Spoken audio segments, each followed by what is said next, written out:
The young man confessed that he had fallen in love with another girl and hoped that they would soon break off their engagement. Sally Basin, who had recently been the fiancée of Ian Sherville, was the Duke's only daughter. I didn't want to talk about it right after the girl woke up, but he needed to marry Grace as soon as possible. Sally had no idea who Grace was or why her fiancé wanted to break off the engagement so quickly. The girl suddenly found herself in a romance and lived in it for 9 months. The main male character of the novel is her fiancé Ian, who has now asked to break off the engagement. Even before she woke up in another world, the girl read a novel about surviving the battle with the Demon King. It was a normal fantasy novel that she accidentally got sucked into, with a story about defeating the Demon King, who was the most powerful villain. The original stated that the girl she became was the main character of the novel and a healer, which were very rare in the Empire. Her fiancé was the protagonist of the novel. Two people who were going to enter into a marriage of convenience had no progress and no affection. Their relationship began to gradually deteriorate, and during a routine date, news came that the Demon King had suddenly resurrected. With such a dangerous threat emerging, the Empire decided to prepare elite troops to suppress it. The first to join them was Ian, who was the leader of the Fire Knights. Second in command was Sally, who wanted to do everything to keep the peace. The third person was the Holy Knight, the second main character, Roy, and the last one was Maxim, the third main character, who inherited the blood of dragons. Everyone disliked the girl, but during the expedition, Sally and Ian suddenly realized their love for each other. Maxim and Roy watched this, so they realized that they had no chance. The guys sincerely wished the girl happiness, so they simply started helping her. The four of them united and defeated the terrible Demon King. The hero and heroine accepted each other's love and got married. At least that's how the novel should have ended. Until the moment of defeating the Demon King, everything went according to the plot, but on the way back, the girl became terribly ill and spent 3 whole months unconscious. And immediately after waking up, the groom demanded that the engagement be cancelled, although he promised that he would compensate for it. The man was very impatient and wanted to deal with this problem as soon as possible. Sally remembered how gentle and considerate he had been during their journey. During her life in the novel, the girl became attached to the guy, although she was not his real bride, but she never thought that everything would end like this. The young man was irritated and hoped that the girl would not detain him any longer. On his face, Sally saw an expression of boredom that had not been there during the entire 6 months of travel. She was still unhappy with what was happening, so she agreed to call off the engagement and added that she would demand compensation later. The girl was not going to let her fiancé go so easily and wanted him to pay the highest price for his betrayal. The man was shocked by her decision and called Sally greedy. The girl was not going to get rid of him so easily, so she agreed to settle for a small deposit to begin with. To believe that I trusted such a person, and the time in which we shared life and mortal danger became meaningless. The girl assumed that the guy was like that from the very beginning, and even better, that she found out about everything earlier and could get rid of him. Jan quickly wrote a promise of bail on paper and sealed it with his signature, thinking that the girl would be satisfied with this promise as a pledge. Finally, he asked Sally if she was happy with this decision, which infuriated her. The girl was upset that all the time she spent with this man was valued by only one piece of paper. John thought they were done here, so he headed towards the exit. However, the girl did not want to let him go so easily and asked him to come to her bed. John believed that she wanted to shake his hand one last time as a farewell. However, the next moment, Sally jumped out of bed and punched the man hard in the face. Jan looked very surprised and didn't understand what had come over the girl. Sally just smiled and noted that he had done enough to deserve at least one hit. The girl hoped that the guy was not such a narrow-minded person who would want to take out all his anger on her. The young man realized that it was better to end it there and asked that Sally not come to his wedding. After that, he left the room and left the girl sitting alone. The heroine was upset by what happened because for the first time she decided that she could have a family. Before she got into the novel, she had no parents or friends. She was so sick that she died young and there was no body left to return to, so she was going to continue Sally's life. The girl had a family, friends, a lover, but there was no more love left. But she was still the main character, so she wasn't going to complain about being the Duke's daughter. The girl didn't care that her fiancé had abandoned her, because there would always be precious friends nearby, with whom they would share on the front lines and cross the line of life and death together. Sally knew that they were not just the main characters of the novel, but irreplaceable people who were very dear to her. However, that's what she thought a couple of days ago, until strange events began to happen. The girl met her friend and was so surprised by his words that she could not contain her emotions. Roy admitted that he wanted to take back the knightly oath he had given the girl earlier. He explained that a woman had appeared whom he wanted to serve for the rest of his days. Sally was very upset to hear this, but she decided not to do anything for now. However, what happened next made a huge impression on her. Roy promised that he would make an eternal vow to Lady Grace Bennet. The girl was wondering who this Grace was, that the second main character had already changed his mind and left her. Her ex-fiancé Ian demanded that the engagement be broken off as soon as possible, but the knight Roy wanted to take back his oath because he intended to give it to another girl. Sally sat opposite her old friend and didn't know what to say to him. The girl pulled her cheek so hard that she had to admit that this was not a dream. Roy felt a little uncomfortable about what happened, so he was worried about the girl. If someone asks if John loved her, the answer will be no. Despite being a sweet and kind protagonist, the girl and the real Sally were different people. That is why the heroine mentally prepared herself for her friends to leave her. However, she was upset that the time spent together yielded no results. The girl was disappointed that 2 such events happened in a row, but there was no point in being angry about the annulment of the oath. Sally knew she needed to tell him the truth as her best friend. She admitted that she wanted to support her friend, but Grace would soon become Ian's fiancé. The girl thought that the guy would be shocked because she rejected him when he swore his love to her, and now she finds herself in this situation again. However, she was very surprised when the young man smiled and admitted that he already knew about it. However, he could not give up his feelings for the girl. It was enough for him to watch her from the side. He admitted that he only wanted to serve Lady Grace as long as he had the strength to do so. Sally was shocked because these were exactly the same words that he had recently spoken to her. The girl didn't feel betrayed or hurt, and it didn't seem like the change in feeling was conscious, like John's. However, Roy was her friend, and she was sad to let go of what was between them. The young man saw the confusion on the girl's face and apologized for his words. However, Sally admitted that he had no reason to apologize because feelings cannot be controlled. However, no matter how she thought about it, this whole situation seemed to her to be more than just a coincidence. However, the girl knew that there was no point in asking the guy, so she thanked him for the feelings he gave her and for the time they spent together. Sally hoped that the young man would be happy with his choice. Roy was grateful for her words and shook the girl's hand as a farewell. The young man hoped that the heroine would be healthy and happy in her life. After that, he carefully lowered her hand and looked closely at her open palm. The young knight looked at the girl one last time, then turned and walked away from her family home. Sally was upset that this connection too was now broken. The girl stood up, put her face in her palms, and took a deep breath. She wondered what had happened while she was unconscious. From the time they appeared in this world until they defeated the Demon King, the main characters followed the original plot. All the changes started from the moment she lost consciousness on the way back. For 3 whole months, the girl was on the threshold of death and did not know what was happening around her, and the main characters fell in love with the girl and ran away. At that moment, Sally remembered that there was still a 3rd main character who had not yet come to her. Before she had time to think about him, a young dragon appeared in her garden and headed straight towards the girl. She thought that it couldn't be a coincidence that the guy showed up at her house at that very moment. Max unceremoniously approached the girl and demanded that she return the heart that the other one intended to give him. Sally was disappointed because the descendant of dragons once said that the heart would protect her for the rest of her life. And now he suddenly appeared on the doorstep and wants to take it back immediately. The most offensive thing was that the girl guessed who would get her former dragon heart. Just in case, Sally decided to clarify whether the guy was really going to give his heart to a certain Grace. He was very surprised and assumed that the girl had conducted an investigation behind his back. However, instead of an adequate answer, she suddenly began to laugh loudly and still could not calm down. She was hysterical because all the main characters at one moment fell in love with the girl about whom there was not a single line in the original.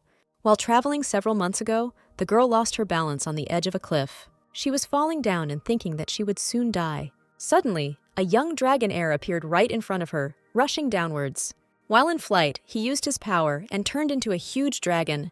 With his paws, he grabbed the girl literally meters from the ground and saved her from falling. After that, he flapped his wings and soared high into the night sky. Sally still couldn't calm down because she had just miraculously escaped death.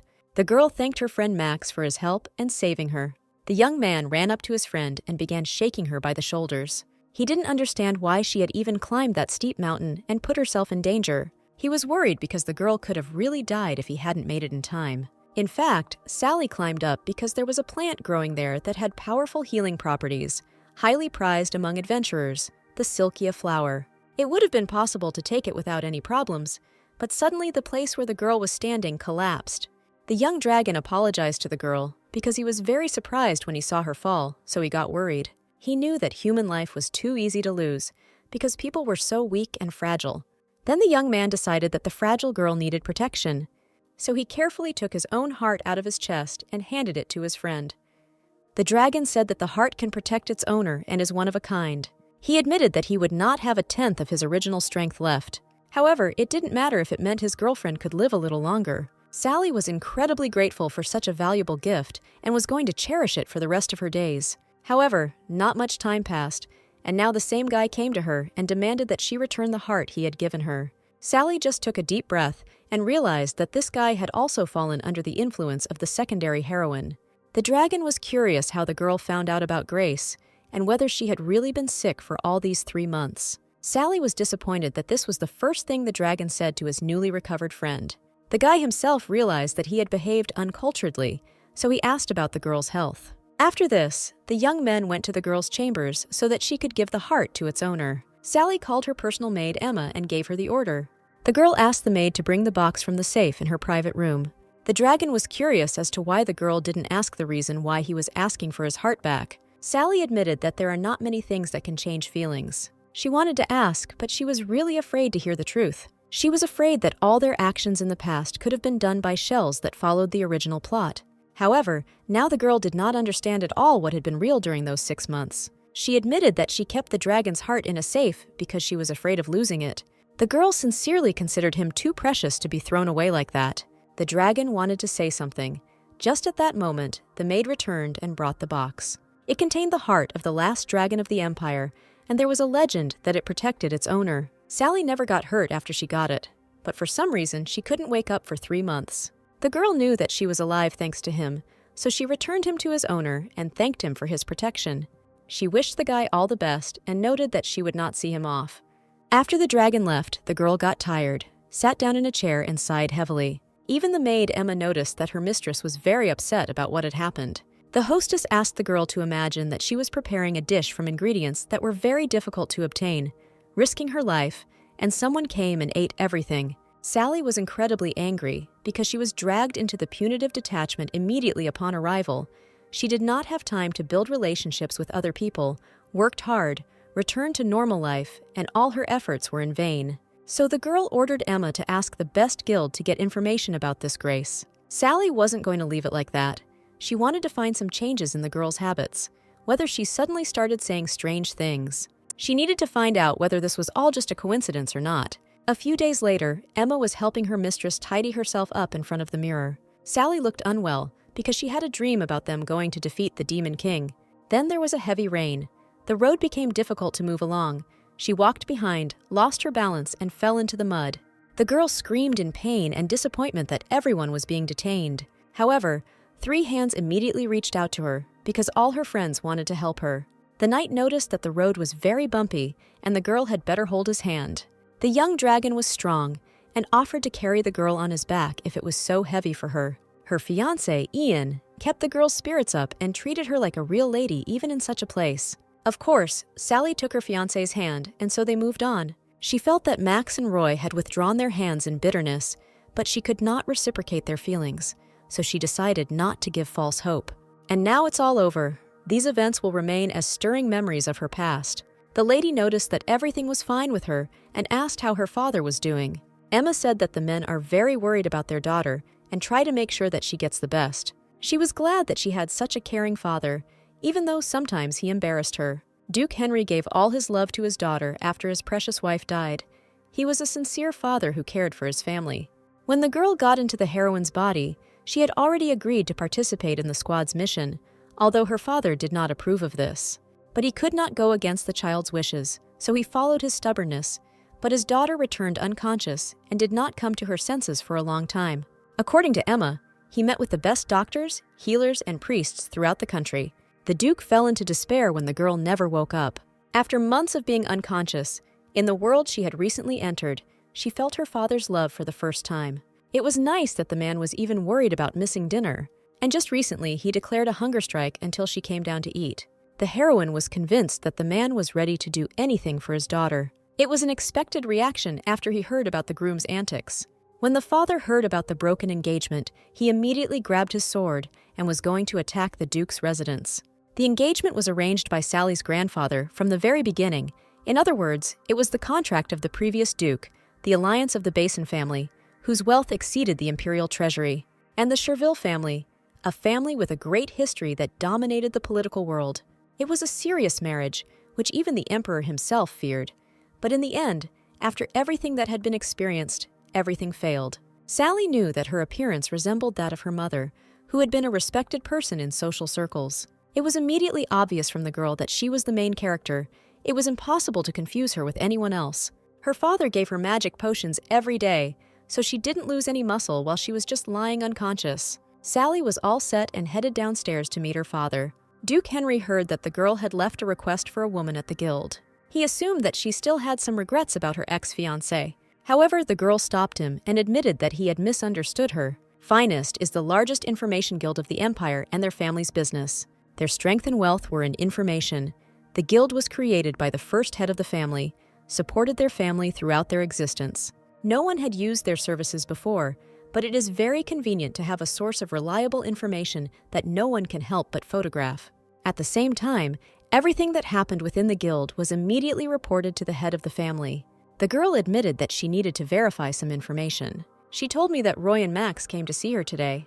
By a strange coincidence, they both said they had fallen in love with Lady Grace. Sally noticed that it all fit together too perfectly, and she was curious to get to the bottom of the truth. She couldn't ignore such a drastic change in the people who considered her their friend. Grace is suspicious, so she caused the changes, and the characters' feelings changed themselves. Perhaps the girl simply wanted to reassure herself that it was not her fault. So she promised that they would soon find out the truth, and her father had nothing to worry about. She was sure that there had to be some reason for such a drastic change. John was glad that he was able to finish work early and get out of the city. He went to a remote, quiet place to spend time with his fiancée. For some inexplicable reason, he was madly drawn to this girl, and he could not understand how she had won his heart so quickly. Ian and Grace were sitting on the swing in the garden and enjoying each other's company.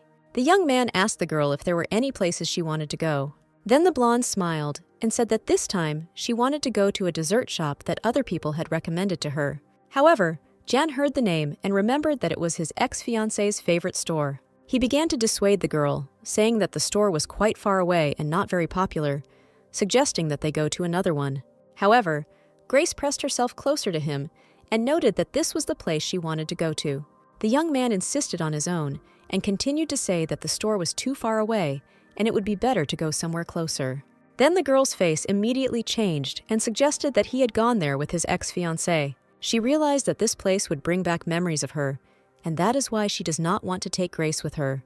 The girl didn't like this at all, and she pulled her hand away from the man. She looked very offended and remarked that she had no right to interfere. Ian tried to convince the girl that he was simply worried that she would have a hard time on the road.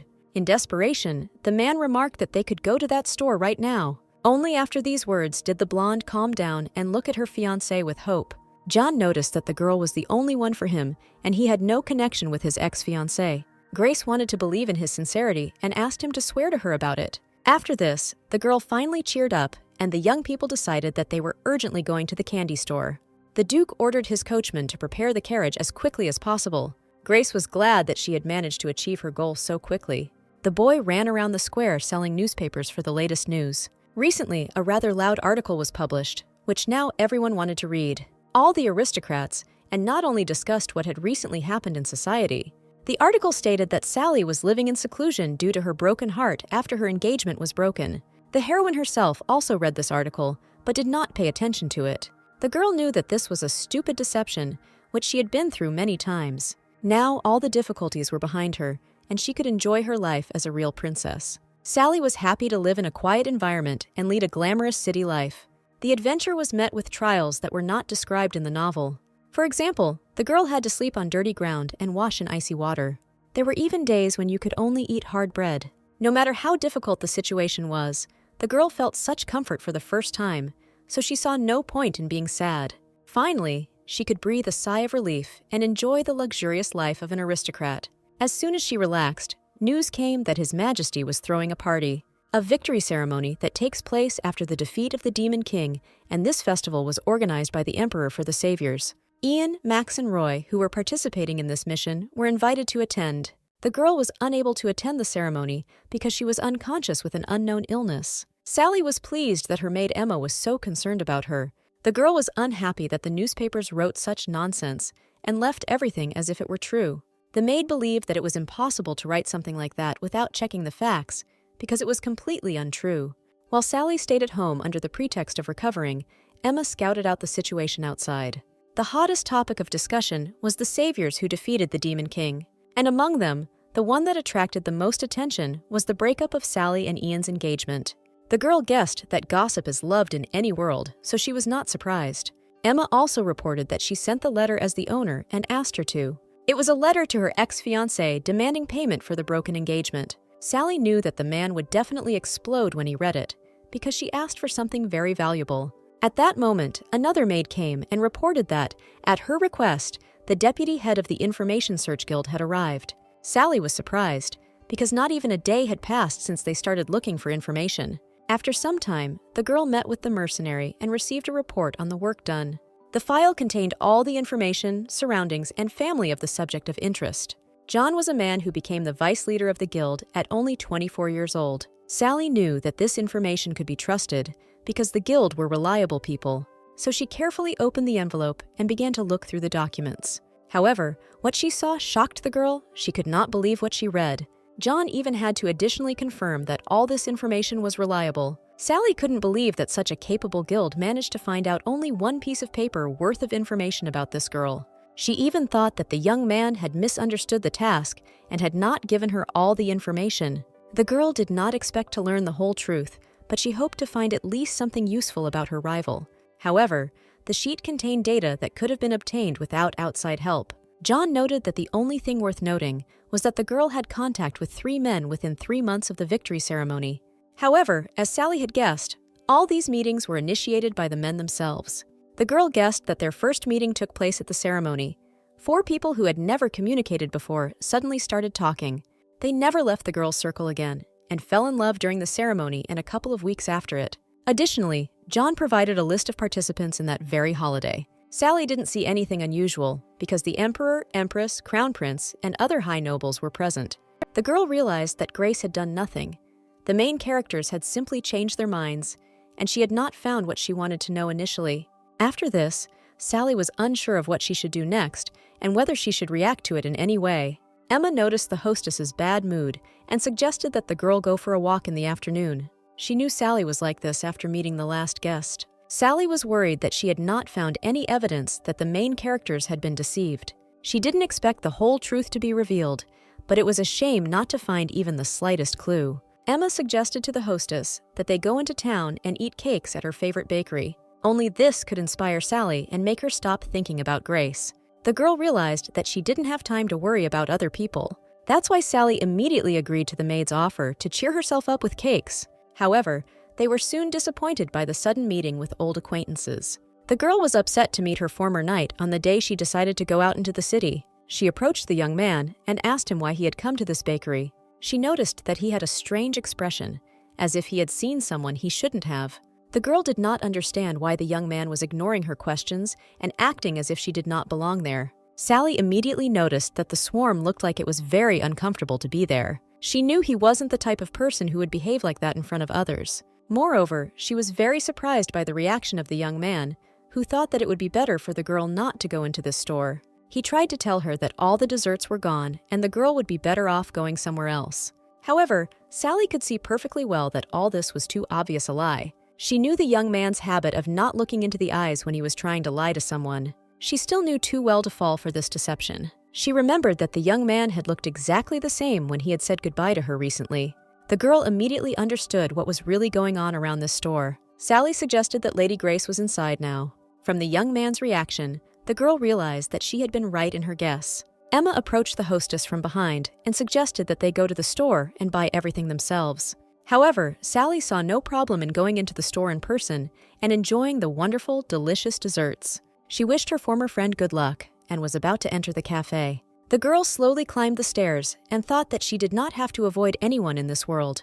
If there was only one of them in this place, then Grace should have been the one avoiding her, since she had taken the groom away. Moreover, constantly hearing this name, the girl became interested to see what kind of person he was. Sally reached out her hand to the door and was about to open it to go inside. Just at that moment, someone from inside pulled the handle and a blonde's face appeared from the doorway. Lady Grace smiled and remarked that it all happened very unexpectedly. She greeted Sally and admitted that she had long wanted to see her. Sally noticed that the blonde looked even more shameless than she imagined. Now she could get a good look at Lady Grace, the new girlfriend of the main characters of this novel. During the battle with the Demon King, Young wielded the sword and walked ahead of everyone. The young people worried about each other and helped each other during the battle. Sally felt good that they were so caring and protective of her throughout the journey. During the journey, the girl became quite exhausted and did not look her best. Ian knew how much she loved desserts from a certain coffee shop, so he suggested going there after returning home. He promised that they would soon remember this day with a smile. Sally herself wanted to return home as soon as possible and enjoy her normal, calm life. However, now when she came to the cafe, she saw Grace, who was leaving there with the heroes. The girl didn't understand why the blonde was so friendly if they were seeing each other for the first time, so she decided not to follow her game, but just asked the girl to introduce herself. She noticed that the blonde was not showing manners, since she was pretending that they were close acquaintances. Grace was surprised, but bowed and formally introduced herself to Sally. She apologized for her rudeness, as Lady Sally was known as the savior who defeated the Demon King. The heroine was touched by her words because the people really knew her as a savior. They were called the Four Saviors, who were always friendly and faithful to each other. However, now all this is in the past because the heroine has lost her friends. She noted that just because she was famous in society, she could not be treated as a close person. Roy stepped forward and defended Lady Grace. She was a little rude, but she shouldn't have to listen to that. Sally was surprised that the knight could make such a menacing face. She found it a little strange how quickly and how much his attitude towards her changed. However, the girl shuddered even more when another hero came out of the cafe. Jan appeared on the street and asked what was going on between the young people. Before the blonde had time to answer him, the Duke noticed his former fiancé. As Sally had expected, the two main characters were accompanying the blonde. She was a little irritated by the girl's presence in her favorite store. Sally saw this as another betrayal, because in this way, her ex-fiancé was depriving her of good memories associated with this place. They were gradually replaced by new ones in her memory, and this made her feel even sadder and more lonely. Grace grabbed the young man's arm and hid behind his shoulder as if she was scared.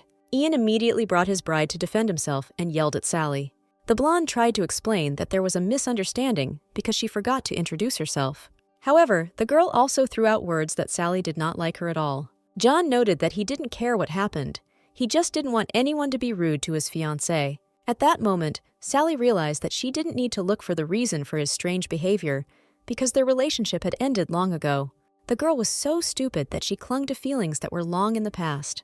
The only thing she was interested in was why everything deviated from the original plot, so she noted that young people should behave a little more modestly. Sally thought that the heroes were behaving very impudently because what happened was not her fault. The Duke was very surprised by her words and even took a couple of steps back. Sally noticed that there were a lot of eyes around, so she asked the hero not to be so proud of the fact that he cheated on his fiancée. Only after these words did the young man feel some embarrassment and realized that it would be better for him to just leave. Grace also noted that she did not want to attract unnecessary attention and would prefer to go somewhere else. After this, the irritated young people walked away from this cafe. Sally was left standing alone and just watched as her former best friends walked away. At that moment, a dragon flew across the sky, and the girl realized that Max was also close to his beloved. Suddenly, the blonde stopped, turned around and addressed the girl. She smiled and remarked that she and the Duke would soon announce their engagement. Sally didn't care about this, so she didn't understand what the girl was trying to achieve. At this point, Grace showed her true colors and asked the girl not to be upset because they were very similar.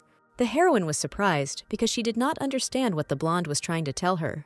However, a second later, the girl grabbed her fiancé by the hand and pretended as if nothing had happened. The young man didn't notice anything strange and just smiled tenderly at her. Knight Roy followed close behind them and was happy to just be there. Max had already turned back into a human and joined the company. It was only at this moment that Sally realized that Grace was the main character in this novel. She admitted that their relationship with the heroes was tenuous, and now everything had to change. Sally was truly grateful to the blonde for making her stop clinging to the past. Knight Roy read a recent newspaper article that talked about Sally. Max saw this and noticed that the young man knew everything when he made his choice. He himself had been in a similar situation, so he understood his friend's feelings perfectly. Both did not understand that there was no way back and that they had to live in the present. Their situation remained the same, although the circumstances changed after the announcement of the engagement of the two heroes. News of Ian and Grace's engagement spread very quickly throughout society. The girl's bright atmosphere struck the knight's heart when he first saw her at the ceremony. He thought that this time everything could change, that now he would not be just a friend, like with Sally. However, he was on the sidelines, and this time the girl chose John. All he could do was look after them. For the young man, nothing had changed, but he could not give up these feelings. Now he's not even sure how they started. His heart was stolen in an instant. The knight was used to receiving nothing in return for his efforts. However, he did not want to completely lose what was close to his heart. Roy knew that just looking at the girl would satisfy all his desires. Max noticed that his friend had so easily given up his vow and was worried that he might regret something. He wondered why the knight had changed his mind and decided to make a new oath to Lady Grace. The knight noted that he was the one who should say all this in such a tone, since the dragon himself had taken the girl's heart. If he was going to take it away, then why did he give it to anyone in the first place? The knight only hoped that this time his friend would be honest with his feelings. The dragon admitted that he was simply doing his best to protect Sally. He understood perfectly well that without this heart, she would have certainly died during their Messiah. Roy assumed that the girl's safety was no longer a concern to his friend since he had taken her heart.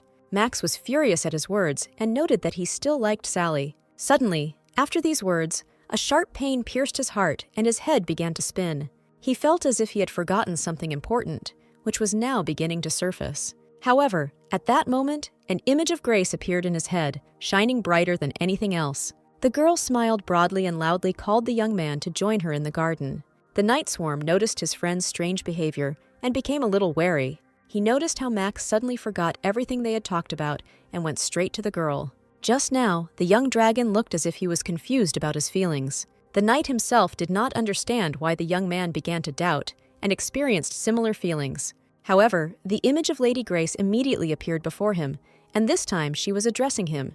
The knight lost his train of thought, dropped the newspaper with the engagement announcement on the ground, and followed the girl's voice. I couldn't think of anything else but her golden eyes and sweet smile. The young man repeated to himself over and over again that he loved this girl. Sally sat in the cafe and tried to put together all the events that had happened recently. A month after the victory over the demons, the novel ended with the wedding of the main characters. The girl arrived at her final destination and was to marry Duke John. However, after that, everything went wrong, and Sally crumpled the papers in anger. Since the original plot was completed and could not be brought back, everything that happened now belonged only to her. The girl asked Emma to bring her a few more varieties of desserts that were sold in the shop. Sally could hear the girls in the neighboring drains discussing the situation surrounding her broken engagement. This wasn't the first time she had encountered such conversations, but she didn't think that these girls would discuss her so openly. Emma was furious that someone dared to speak behind her mistress's back. Sally herself didn't care that her ex-fiancé's engagement had recently been announced. She considered it natural that all attention was focused on her. However, the girl had already made her decision and was not going to give the life she had been given to these useless emotions. Instead, she was happy to be able to enjoy delicious food and desserts. Emma asked when her owner would return to the treatment center. Sally was a little upset because she had just forgotten about it and didn't want to think about anything bad. In the novel, Sally was one of the country's leading healers, working at a treatment center, but due to illness, she went on vacation. The girl knew that she had 6 months, and she was obliged to come back and sort everything out later. Now the girl wanted to personally enjoy life and take care of her comfort. A tall man in a cloak walked alone through a dark forest. However, he was not at all afraid to meet anyone, because he himself inspired fear with his very appearance. One of the maids noticed that her mistress would turn out to be a completely different person to her. Another girl also noticed that the owner seemed to be reborn and was almost never angry or nervous. Another girl said that recently the owner smiled at her and even said hello. No one understood why she had changed so suddenly, but they noticed that it had started back when the Demon King subjugation party was formed. It was assumed that the girl went to destroy evil, risking her own life, and also lay unconscious for 3 months. They said that if a person once found himself on the brink of death, he could become someone else. Or maybe it was because the owner hadn't been out to work for a long time and therefore became softer. Sally heard everything that her servants said about the real owner of this body and decided to take it into account. A little later, the young aristocrat thanked Sally for helping them. Several more girls were sitting at the table and smiling sweetly at each other. Sally watched what was happening and noticed that the discomfort was imprinted on the faces of these people. The girl clearly didn't want to be there, but they couldn't show it. Not long ago, Sally was sitting and waiting for her maid when she noticed that there were not enough empty seats for these girls. Just like in the story a couple of days ago, everyone was afraid of the identity of the real heroine. Now, Sally was going to live this life and rebuild her reputation on her own. Therefore, the girl thanked the lady for keeping her company because she had been ill for a long time and had no one to talk to. The girls looked at each other and decided that they should trust Sally. After this, the impromptu meeting turned into a long conversation. After some time, Lady Erica decided to raise a controversial issue at the table. Lady Peony and Lady Roxanne were interested in what provocative thing the girl wanted to discuss with them. Erica apologized for her rudeness, but said that today she heard the news of the Duke and Lady Grace's engagement. The girl was worried that her friend Sally might be very upset about this. Lady Erica didn't understand how people could be like that and wag their tails in front of a man who already had a bride. The girls began to accuse Grace of having completely forgotten about decency. However, Sally calmly noted that the condemnation should concern not only the woman, but also the man himself. The girls agreed with her because cheating with such a high title was unacceptable. Not only was Sally his fiancée, but she was also unconscious. The girl herself did not feel bad. The newspaper describes in great detail everything that was connected with the engagement of the young people. Most people in society condemned such behavior of the heroes, but due to the high status of the groom, many pretended that nothing unusual had happened. However, this would only last as long as Sally remained silent, but she was not going to endure it in silence. During the conversation, Lady Erica was distracted by a guest who had just entered the cafe. The other girls saw the young man and immediately came to life. Everyone, including the waiters, suddenly stopped and stared at the person who entered. Only Sally didn't understand what had suddenly happened to the atmosphere in this cafe. The girl saw a tall man in a black torn cloak not far from her. Lady Erica noticed the confusion on the girl's face and explained that it was a night beast.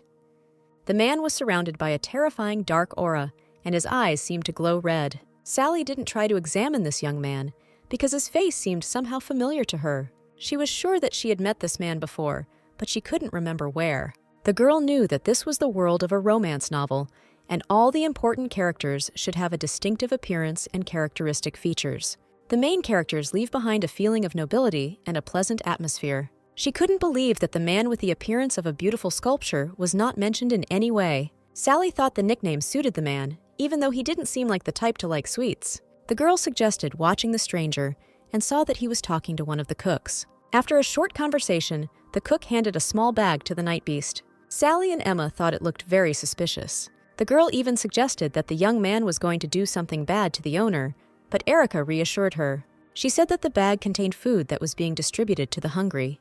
The other ladies were surprised by the young man's kind deed, although he himself seemed a little scary to them. Sally noticed that the stranger was known in society for his good deeds. However, she still had an uneasy feeling that she shouldn't just let him go. A young man walked by, and the girl noticed a scar that ran exactly down the middle of his chest. She immediately turned her attention to him, because this world was safe if you don't take into account the threats from demons. So she knew that the young man could only have gotten such a scar in a very unusual situation. And because of this, Sally became even more interested in the origin of this unusual nocturnal animal. A little later in the carriage, Sally asked Emma if she had seen the scar of the night beast. The maid said that there were some rumors about the man. He equally exterminates dangerous monsters and criminals.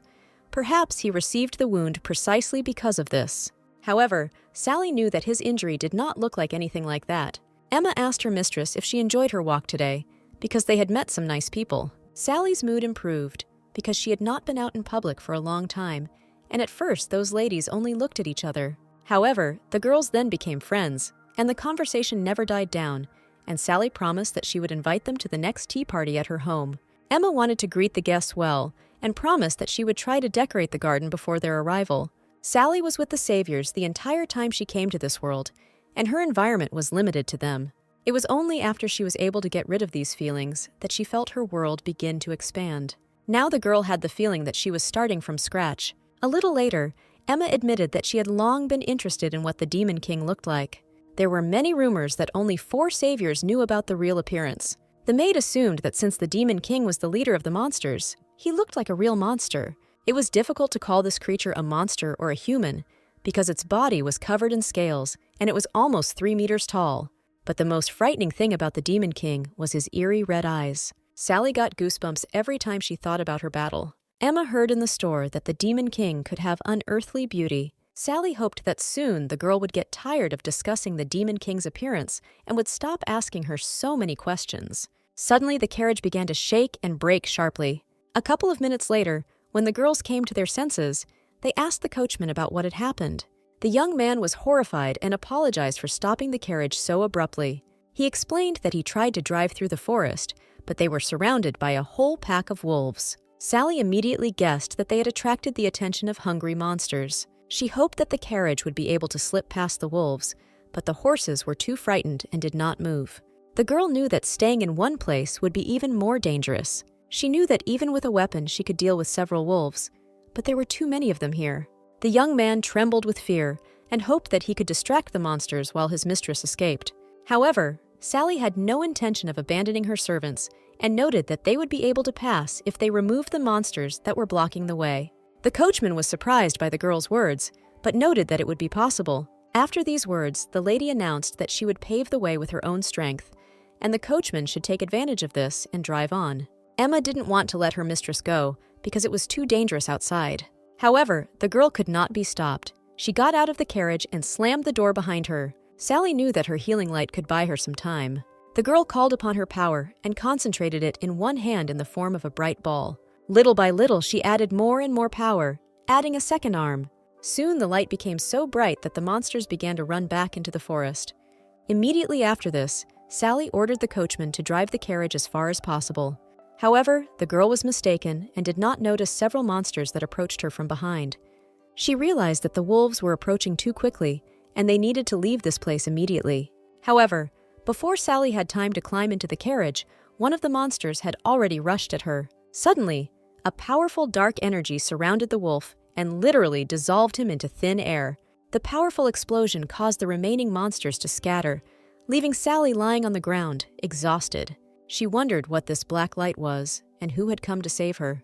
The girl gathered her strength and turned her head to the side to see her savior. She was very surprised when she saw in front of her that very night beast from the cafe. Under the influence of adrenaline, Sally again turned her attention to the young man's face and remembered where she had seen him before. He immediately seemed familiar to her, but he was standing too far away, so the girl was unable to see him. However, she was now sure that this man must have been dead for several months. She could not forget the man she had killed with her own hands. That Demon King, whom she personally inflicted a huge scar in the middle of his chest. A few months ago, right after the victory over the Demon King, everyone in the Demon King's castle was rejoicing at the peace and tranquility that had come. Jan noticed that they had gone through many hardships, and he needed to send a message about the Demon King's death to the imperial palace. The friends enjoyed the peace and were glad that they would soon be able to rest at home. The boys went ahead to check the area for surviving monsters. They didn't need Sally, so the girl was left alone to get some rest. The final battle was so intense that she used up all her remaining strength. Because of this, the girl even had difficulty standing, and she hoped that she would be able to hold out until she returned home. Suddenly, the heroine noticed that her weapon was not hanging on her belt. The girl looked carefully at her cloak and all the places where the dagger could get lost. However, she soon realized that she had forgotten it in the Demon King's castle. She ended up having to return to the castle to find her weapon. The weapon could have been left behind, but the dagger was associated with many memories of their travels. Soon, Sally entered the main hall and hoped that the Demon King was definitely dead. Not far from him, she saw her dagger, which she had forgotten during the battle. Suddenly, the girl felt a strange energy, as if there was someone else present in the room. She was very surprised when, instead of the body of the defeated Demon King, she saw an attractive young man. Sally realized that this was his true demonic form when the boy opened his eyes. The girl was afraid that the demon was still alive and jumped back. She couldn't allow the monster to be resurrected in its true form. The savior knew she had to kill the monster, so she grabbed her dagger and prepared to strike. At that moment, Sally's dream ended, and she woke up in her bed, covered in sweat. The girl could not remember why she had such a dream and how she ended up in her room. Emma opened the curtains and admitted that she was worried about her mistress. The maid said that the girl had recently been treated, and it would be better for her not to move so abruptly. Emma added that 2 whole hours had passed since the encounter with the monsters in the forest. The maid also thought that now her mistress would want to meet the guest. She smiled at the memory of the man who saved them from certain death. Hearing her maid's words, Sally immediately jumped out of bed and ran as quickly as possible to her father's room. The girl hoped until the very end that her assumptions were wrong. She opened the massive door to the office and saw her father, who was calmly drinking tea. The man looked happy and noticed that the girl had arrived just in time to meet her guest. He explained that he decided to thank the man who saved his daughter. Sally didn't understand why the Demon King was sitting so calmly in her house. She was frightened by the red eyes that were impossible to forget, and the girl still remembered how her dagger was pierced into the flesh. The savior hoped that the nightmare was over forever, but the Demon King suddenly returned. Sally was annoyed because Dad didn't know the whole story and asked her to thank this young man. The Demon King immediately noticed that the girl was acting a little strange. He even suggested that they might have met her somewhere before. The girl pulled herself together and noticed that she was seeing her savior for the first time. The young man remembered perfectly well that the girl had told him that he should be dead. At that moment, Sally realized that she was in big trouble because the night beast was not a fool. But the girl found it strange that he spoke as if he was seeing her for the first time. It seemed as if the young man remembered absolutely nothing about what had happened. A nondescript figure in a dark cloak walked along the dimly lit corridor. The stranger slowly entered the room and came closer to the glowing ball. He asked the assistant there about the progress of their case. The interlocutor reluctantly admitted that he had delivered 2 more samples. The stranger in the cloak noted that they couldn't continue like this. They needed to speed up to finish the preparations. He ordered his subordinate to work even faster in order to fill in all the gaps faster. And Sally kept thinking about why the young man didn't recognize her. The girl sincerely believed that this time luck was on her side. The safety of the workers and her father was her first priority, so she decided to drive away the Demon King. It wasn't that easy, because he realized that the girl was trying to deceive him. The man did not lie to her, and noted that he had indeed lost his memory. Sally didn't expect such a direct answer, so she was already surprised. The guest admitted that he had absolutely nowhere to return to, and he didn't know anyone. Sally was surprised that the man had forgotten not only her, but everything. She soon realized that the guest was leading to the fact that he wanted to stay and live in this house. The girl was grateful for the rescue, but she did not agree to this, so she threatened to call security. She hoped that the night beast would understand her and leave without any problems. The man did not answer, and only calmly rose from his seat and began to walk around the room. Sally didn't understand anything and was irritated by what was going on in this guy's head. However, the man himself noticed that the girl was very curious about why he was behaving this way. He walked up to the curtains, caused a fire, and threatened that he could easily spread it throughout the mansion. Sally was immediately wary, because this was very dangerous. The Demon King promised that if the girl called security, he would definitely wait here. The heroine realized that she needed to stay calm and think quickly. It took them a lot of effort to get rid of the Demon King, so there was no chance that she could handle him on her own. It was best not to touch on this topic, so as not to accidentally bring back the man's memories. However, she didn't know what to do next, because she was threatened by the Demon King, who had recently planned to destroy the entire world. The girl could not say that she was the savior who pierced his chest. Therefore, she noted once again that she would see the young man for the first time, and the number of his questions would not change her answer.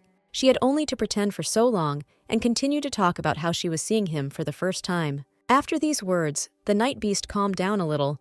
I noticed that he had a lot of time to make sure that her words were true. He also added that the girl's father had already given his permission and said that he could stay here as long as he wanted. So the night beast laughed and remarked that he simply had no right to refuse such generosity. He noticed that the girl did not like his presence, so he promised to leave as soon as she told him all the available information. However, Sally continued to pretend that she did not know this young man. The night beast was in no hurry, so he relaxed and noted that the girl could return to this issue at any time. The savior didn't know that a demon could have such a childish character. She didn't think the demon was going to do anything right now, so she decided to think calmly and find the best possible outcome. At this point, the young man said that he was dying of hunger and would like to have a little refreshment. Emma asked her mistress how her conversation with their animal savior went. Sally herself did not understand at what point the frightening night beast became so popular with everyone. Last night, Emma told her everything that had happened recently in the forest. The Demon King quickly dealt with the monsters left after the first attack and escorted the carriage to the mansion. Emma admired the fact that all the monsters flew away with one wave of the young man's hand. Her owner was surprised that there were only good rumors about the night beast. Emma admitted that everyone praises him, and some people from the slums even consider him a god. The savior was surprised that everyone believed in this man so much. She knew that he was the demon king who made the whole world tremble, and he would never become a hero. However, after his first resurrection, a rift appeared in the forest, and demons burst out and caused great damage. The friends defeated the demon king, and the rift closed, so everyone believed that the problems were related to him. In the evening, the girl came to her father to report on how things were going with their guest. "Man, I heard that this young man is considered a hero in the slums, a kind and rare young man among today's youth." He considered it a great honor to receive such a guest, but his daughter insisted on the usual reward. The Duke insisted that the young man stay at their house for some time. Sally tried to tell her father that the guy's past was unknown and that he could be dangerous, but the man abruptly interrupted her. The girl understood that she shouldn't contradict her father, so she kept silent. The man reminded them that they had a duty as aristocrats. They must not only take, but also give in return.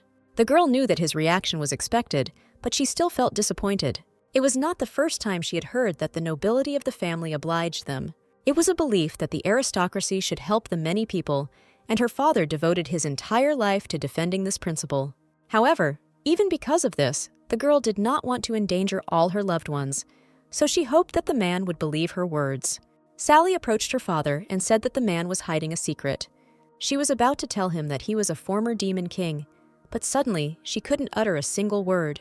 She wanted to do it, but her body physically refused to follow the commands. Even the father noticed the girl's strange behavior and asked what was going on. Sally couldn't understand, because it was a feeling that couldn't be described in words. Then she saw sheets of paper on the table nearby. The girl approached the table and asked her father to look at what she would write. The savior tried to write who the demon king was, but her hands wouldn't obey her. The girl herself was amazed that she could not tell anyone about what had happened. In her mind, she calmly called the young man the demon king, but she could not reproduce these thoughts in any form. The father was already tired of this strange performance and asked the girl to stop it. The man noticed that the guest had saved her and attracted a lot of public attention, so simply giving him money and throwing him out would be a bad idea. At that moment, the heroine realized that it would be very difficult for her to convince her father. However, she knew that a man thought first and foremost about his family. At that moment, the girl decided to listen to her father, watch the demon king, and find another way to get rid of him. So she promised her father that she would make sure that the guest did not need anything. After this, the Duke was glad that he had raised such a beautiful daughter. The man carefully hugged the girl and admitted that he was scared when she lost consciousness. He didn't want the girl to suffer again because she was the only person close to him. The demon king was in his room, and something strange was happening to his body. The young man kept returning in his thoughts to the Duke's daughter. He was sure that the girl recognized him back then in the forest. The young man was interested in what kind of relationship they had before. First of all, he wanted to get back his memories that he had lost. Sally was the only person who knew him, his ray of light in the impenetrable darkness. Therefore, the young man did not want to miss this opportunity and intended to first gain the girl's trust. Jan literally went crazy with rage and threw papers around in a fit of anger. The newspaper printed that he was a sinner because of his betrayal. Also, many newspapers discussed his personal life and relationship with his new bride. The man was furious that the newspapers dared to write such delusional articles. He ordered his judge to make a list of the publications and report them to him. What infuriated him most was the thought that people were questioning his reputation as a savior. And all this was only because the young man left his bride and found himself a new one. Jan despised people who changed their minds at the snap of their fingers. At that moment, another servant came and said that a letter had arrived from his ex-fiancée. Ian was disappointed that his kind and pure ex-fiancée behaved so rudely and vulgarly in the cafe recently. The man even believed that her previous behavior was a pretense. The guy decided that people could talk about the tragic heroine as much as they wanted. However, he believed that no articles would have appeared if everyone knew about her true nature. The man consoled himself with the words that he had done nothing wrong. Ian looked at the letter from his ex-fiancée and decided that it was a request for compensation for the broken engagement. The young man considered himself better than the girl because she dared to ask him for bail. However, Ian was shocked when he opened the letter and saw its contents. The young man immediately became furious and ordered a letter to be sent to his ex-fiancée's house, stating that he was urgently going to them. Sally sat in her garden and wrote letters to her friends whom she had recently met at the bakery. The girl apologized for the fact that they would have to postpone their planned tea party. She could not explain that everything was happening because an uninvited guest would soon come to her. So she had to rewrite the letter over and over again until she got a more or less adequate version. Sally put the envelopes aside and began writing a letter to her former friend Roy. The girl didn't know where to start because she never thought she would write something like this to her friend, and she didn't know when the Demon King would get his memories back. So she needed to warn the rest of the saviors, and Roy was the one who would listen to her. Sally still believed in her friend, so she decided to try to tell him the truth. Sally wanted to write about the Demon King returning, but she felt strange again. As soon as she tried to write something about the Demon King, her body immediately refused to carry out the commands. Because of this, the girl translated a lot of paper because she could not convey her thoughts. She did not understand why this was happening and what was the reason for such strange behavior of her body. She was told that the Demon King had not told anyone where he had gone in the morning. She wasn't curious. She just didn't want to encounter anything unexpected in her own home. At that moment, Emma appeared and reported that the head of the information-seeking guild had arrived. The girl met him a little later in her office in the house. She noticed that the young man was probably busy in the guild and thanked him for his time. Sally admitted that she needed information about the Night Beast and any anomalies in the Empire. She also asked the guild to keep an eye on Grace, as she needed information about the girl's connection with the Demon King. Sally thought it was a strange coincidence that the girl appeared when the Demon King was reborn. John promised that he had one man who would never get caught. However, before the young people could finish their conversation, a loud noise was heard outside. It was John who was trying to break into the office, and the servants were trying to stop him. The girl immediately recognized this voice and noticed that the uninvited guest had arrived even earlier than she thought. John was immediately ready to deal with the uninvited guest if the hostess of the house asked him to do so. However, the girl noted that this was not necessary and announced that their conversation was over for today. Just at that moment, the young duke burst into the office and remarked that he urgently needed to talk. Sally ordered all the other people to leave and the young man to sit at the table and talk normally. She understood perfectly well why the guy had caused such a stir and offered to sort it out. The young man wanted to start discussing the issue immediately. However, the girl reminded him that he should follow formalities and address her according to her status. Sally reminded them that they were no longer together, so they should use etiquette. After that, she reproached him for shouting loudly and calmly sat down opposite him. Yanuit seemed that the girl forgot who she was talking to and dared to communicate like that with a member of the Sherville family. However, Sally advised the young man not to mix family and personal matters, since this matter was only between them. The young man realized that he had nothing more to say, so he fell silent. After this, John realized that the girl was not in the mood for conversation, but asked her to know her limits. It was obvious to him why Sally, who had been kind and pure, was now filled with such bitter poison. The young man said that all this was because the girl was burning with jealousy. However, the savior was not inclined to play along with his fantasy and said that there was no truth in it. The young man was even surprised that there could be some other reason for her behavior. Sally didn't want to continue this conversation, so she asked to get straight to the point and discuss compensation. The young man noticed that he could give the girl anything he wanted and asked her to choose something else. However, the girl interrupted him and reminded him that their family was famous for its wealth. She noticed that all the things he offered her were absolutely useless given their wealth. She insisted that she wanted exactly what was written in the letter. The young man did not understand why Sally was so stubborn and was going to take this thing for herself.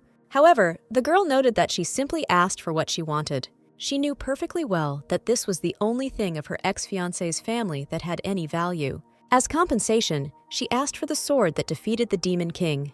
We don't appreciate the symbolism, but the main reason why the girl chose it is that in the future it will become a holy ball. She realized that her ex-fiancé had already sensed something unusual since he was resisting so strongly.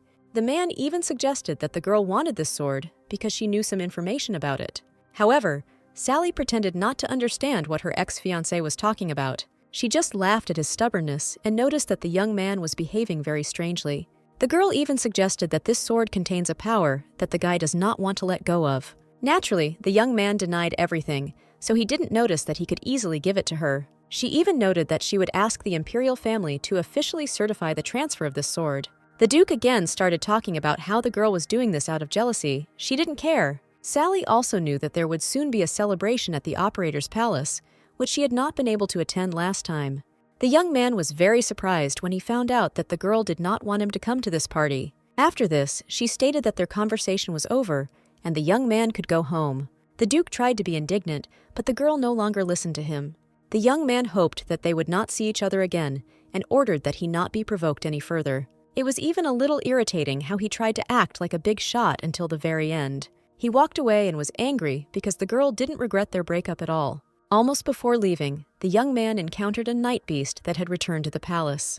The Duke thought that it was a servant standing in front of him and ordered him to get out of the way. However, the night beast only laughed at the fact that he had not noticed such a small boy earlier. The Duke was offended by the words about him being little, because before that, no one had dared to talk to him like that. Previously, no one looked up to him. On the contrary, everyone looked up to him. However, now an ignorant guy appeared who did not pay any attention to the Duke. John better assumed that it was his ex-fiancée's new man. He tried to stop the young man, but suddenly a loud girl's voice was heard. She ordered her ex-fiancé to stop shouting in her house and being rude to dear guests. After this, the girl ordered the young man to leave her estate, and she turned her full attention to the night beast. It was the first time the Duke had been treated like that, so he was very irritated. His heart felt strange when he saw his ex-fiancé with another man. Lady Grace came to visit her good friend after a long separation. Roy couldn't believe that the lady had come all this way just for him. The girl noticed that there was nothing special about it. She was just passing by and thought about him. She knew that today was the day when an important event was about to happen. Roy confirmed her words and said that he would leave immediately as soon as everything was ready. He was sorry that they wouldn't be able to see each other for a while. The very thought made him feel sad. Once a year, for 15 days, a sacred rite is held for the holy nights. It was intended to cleanse all the misfortunes that befell the knights during the year. It is a ritual of restoring purity and nobility. In fact, Lady Grace knew that the young man would abstain from food, so she decided to bring him something for the last time. She was a little embarrassed because she felt that she was not a good enough cook. However, she brought a pie that she made herself, adding leaves of her friend's favorite tea. The lady thought that the swarm would be hungry after the ritual, so she suggested taking the dessert with them, because it would not lose its taste even after 15 days. The young man was pleased that the girl remembered such little things. It happened a few months ago during the celebration of the victory over the Demon King. Then all the heroes sat at one table, and the knight told about the sacred rite. He noticed that all paladins go through this ritual and have to fast for 15 days. Lady Grace listened carefully to his words, and something made her wary. It was quite a long time ago, and the young man mentioned it in passing, so he was pleased that the girl remembered. This meant that she paid attention to his words and valued them. In fact, Lady Grace had her own plans, but the guy didn't need to know about it. She noted that the guy might get dizzy if he started moving abruptly after fasting, so it was worth taking food with him. The young man promised that he would definitely eat everything she prepared for him. At that moment, a temple employee approached him and informed him that it was time to return. The young man was about to leave, but Lady Grace suddenly took him by the hand. She looked straight into his eyes and took a promise from the knight that he would return to her in good health. After this, the young man left, and the lady continued to stand in place and look after him. Sally was annoyed that she had such a hard time getting rid of her ex-fiancé. As soon as he left, another headache, a guest at home, showed up in her office. The young man noticed that anyone who entered would consider the girl rude for such words. However, he was curious about the guy who had just left her office. The young man promised that he could easily kill the man if he caused the girl any inconvenience. After these words, Sally was afraid that the Demon King's nature was taking over even without memories. The night beast looked terrifying when he promised to bring the head of the unwanted guy. He noted that it was not so difficult to do, you just had to wish for it. However, Sally calmed him down and said that she would never ask for such a thing for anything in the world. The Demon King was sure of this because the girl looked like she really wanted to kill the stranger.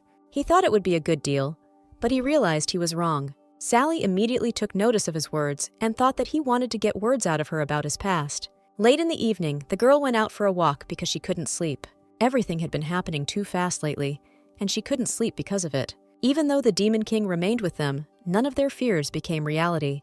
The girl expected their life to be filled with problems and violence, but they only collided in the hallway because the Demon King rarely left his room. Suddenly, the girl was attracted by a strange sound that was heard a little further down the corridor. She walked towards the light and realized that this was the room where the Demon King was staying. The girl was afraid to even imagine what was happening behind these doors. A month ago, in an abandoned house in the middle of a deep forest, where there were no traces of people, a young man woke up without any memories.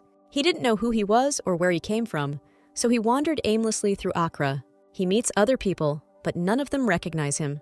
For almost a month, the young man tried to find clues, but no one knew him. All he managed to understand was that he owned the country by force. And also, every night exactly at midnight, he felt terrible pain. The scar on his chest caused him pain that was beyond words. Therefore, the young man hoped that if he could restore his memories, the pain would go away. Sally burst into the night monster's room, but he was nowhere to be seen. The girl was sure that she had definitely heard some strange sounds coming from this place. She listened and realized that they were coming from the bathtub in the far corner of the room. Sally walked up, knocked on the door carefully, and asked what the night beast was doing there. She carefully opened the door and saw that the young man was sitting on the floor, leaning against the bed. She tried to call him, but the young man did not respond. The girl came closer and came across the beast's menacing gaze, which ordered her to get away as far as possible. Sally saw the blood on the floor and told him to stop being stubborn because she could help. The young man wanted to try to drive him away again, but at that moment, he was again pierced by wild pain. The girl realized that they did not have time to look for a doctor, so she urgently needed to use her power and heal. At the last moment, she stopped and suddenly thought about what she was going to do. She couldn't believe that she was just about to heal the Demon King who had just been defeated by the saviors. She was also afraid that her power would awaken the young man's memories, but at that moment, the servants burst out. Sally was still a healer, so she couldn't abandon someone who was dying right before her eyes. So she ordered the servants to urgently bring a doctor and her first aid medicines. The maid immediately took out a suitcase containing the most common medicines. Sally understood that the animal was in pain, then asked him to be patient for a little while. She wanted to at least wipe away his blood, but the young man grabbed her hand and ordered her not to come closer. Suddenly, all the pain that had been running through my body disappeared somewhere. The pain, the cause of which he did not understand, burst in at lightning speed in the middle of the night, and it felt as if his whole body was being torn and split into pieces. At dawn, she disappeared, which made the guy go even more crazy and think that this would repeat itself forever. However, in front of him sat a man who helped him break out of this cycle. Sally noticed a sudden change in the young man and his behavior. The beast still held her hand and had no intention of letting go. Suddenly, the young man jerked his hand hard, and the girl literally fell onto his chest. The beast was curious about who she was and how she was able to take away his pain. Sally noted that she was only trying to cure the young man, and she didn't like that he was leaving her like that. The beast immediately realized that as soon as he woke up this girl, his pain immediately disappeared. So he asked Sally to let him continue holding her hand. He remarked that he would allow the girl to treat him if he held her hand. The savior was very surprised and realized that the hero looked too serious. It didn't suit his character at all. However, she had no choice but to agree to this condition. She asked the young man to be careful and said that she would try to finish quickly. The girl was so carried away by the treatment that she did not notice that she and the guy were too close to each other. After some time, the servant returned and brought the doctor. Suddenly, everyone realized what an awkward situation they were in and became embarrassed. The imperial family officially confirmed that this sword was genuine. The ex-fiancé's sword, which the girl demanded as compensation, arrived. She was worried that Yang would use some tricks, but the sword was fine. Now the girl hoped that she would never see the face of her ex-fiancé again. The sword sparkled brightly, and Sally was sure she had made the right choice. The girl was so engrossed in looking at her compensation that she didn't notice how the night beast entered her office. She asked how he was feeling after what happened last night. The girl noticed that the wound on his chest looked very serious. Even the doctor noticed that the deep but not life-threatening tumor had opened early and was causing such pain only because it had not received the necessary treatment. The healer knew that the wound was very painful and looked as if it had been inflicted by another person. So she asked her patient where and how he got it. However, the young man surprised her with his answer when he said that he himself did not know. He added that the wound was already on his chest when he woke up 3 months ago. This coincided with the time of the victory over the Demon King, and Sally became excited. The young man actually came to thank the girl for her help last night. Then he noticed the sword that was lying on her table. Sally didn't know if she should tell him the whole truth about what happened.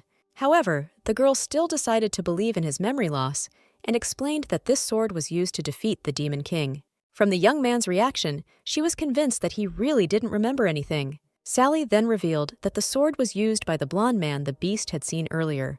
The man immediately became tense because he thought that yesterday's guy had come again to create problems for the girl.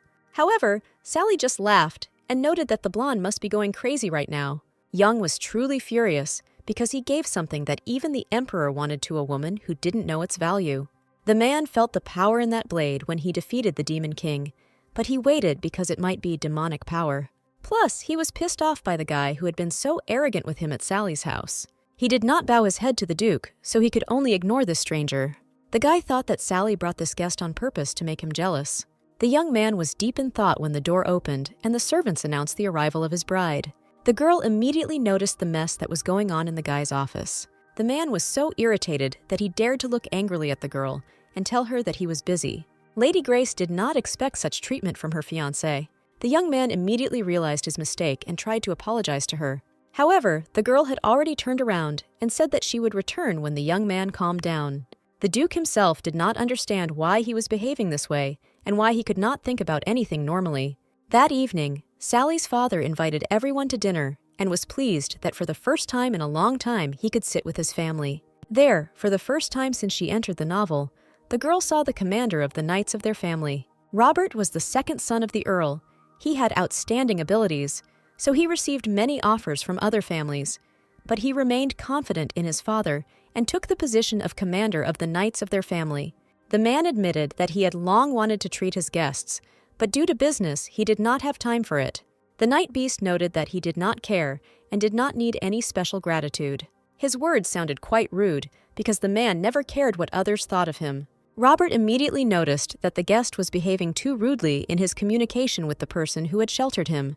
However, the father asked not to pay attention to him since he would forgive the guest everything for saving his daughter. Sally confirmed her father's words and noted that the guest might be a little rude, but he did not wish anyone harm. The Night Beast also had absolutely no ability to read moods, so he often inserted words out of place.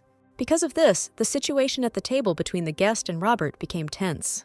The girl was already tired of calming the Night Beast and hoped that he would let her spend at least a few hours in peace. Sally's father admitted that he had heard rumors that the guest had been seriously injured, so he asked the young man about his state of health. Sally nudged the man at the table to make him answer as gently as possible. In one case, the Knight Robert was unhappy that the guy was not showing due respect. Moreover, the Night Beast did not understand what food it needed to eat in order to recover faster. Everyone laughed, because his words sounded as if he had never felt hungry. The Duke said that the wound would not heal if the person did not eat, because food is especially important when there are some problems with the body. However, the Night Beast surprised everyone when he asked what it meant to be hungry. Robert immediately took advantage of this and noticed that the guy was talking strangely because he had also injured his head. Sally said the animal had actually hit its head, which is why it was having problems with sensation and feeling. The Duke realized that the guest could not feel hunger like all other people. Unfortunately, he already had to leave, so the man apologized to his guests and asked them to be understanding. Knight Robert also rose from his seat and said goodbye to the young lady. The young man thanked the beast for saving his life. He explained that he had a cafe in the city center, so he invited me there in my free time. The young man declared that the most delicious pastries would be prepared in honor of his savior. The beast received a whole bag of bread in gratitude, but did not know what to do with it. Suddenly, he encountered children on his way, and the man ordered them to get out of the way. However, they were too hungry, so they asked if the man was going to eat it all himself. The beast didn't need the bread at all, so he easily gave it to the children. The man watched the babies, who were happy that they could now hold out for a few more days. The young man was not familiar with such feelings as hunger and taste. He didn't understand why he was so different from all the other people he met along the way. Sally ate her food calmly and noticed that the animal was watching her. The girl believed that even the Demon King himself needed food to survive. That's why she carefully moved the plate with fish and vegetables closer to the guest. The young man looked at the food and realized that he was experiencing a strange feeling. He looked back at the girl again and watched how exactly she was behaving. Then he carefully picked up the fork and repeated what he had just seen. Sally watched the Demon King and realized that his eating habits looked more natural than she thought. She even decided that the beast was familiar with table etiquette. She was surprised that the guy had not eaten anything since he woke up and did not feel the need to do so. She knew that his lack of natural human instincts was proof that he was very different from them. Although outwardly he looked like an ordinary young man, Sally noticed that if the guy suddenly got hungry, he could tell anyone in the house about it. However, the Demon King hoped that the girl would eat with him. Sally didn't understand why he needed her presence during meals. Suddenly, an idea came to her mind, and the girl asked why the beast was giving away his food. The hero just calmly shrugged his shoulders and noted that it was necessary. Sally assumed that someone had asked him about it, and the beast simply did not refuse him. However, the Demon King noted that he had always had the thought in his mind that he should share what he had. Sally sat in her bed that evening and remembered what had happened at dinner. She tried to think about the Demon King's words about how people needed him. However, what worried her even more was that the beast made an unexpected offer when dinner was over. The young man promised that he would leave this house himself in a month if the girl helped him. Sally wanted to take advantage of this opportunity, but at least she had to listen to the proposals in full first. She wondered what she had to do to make the hero go away.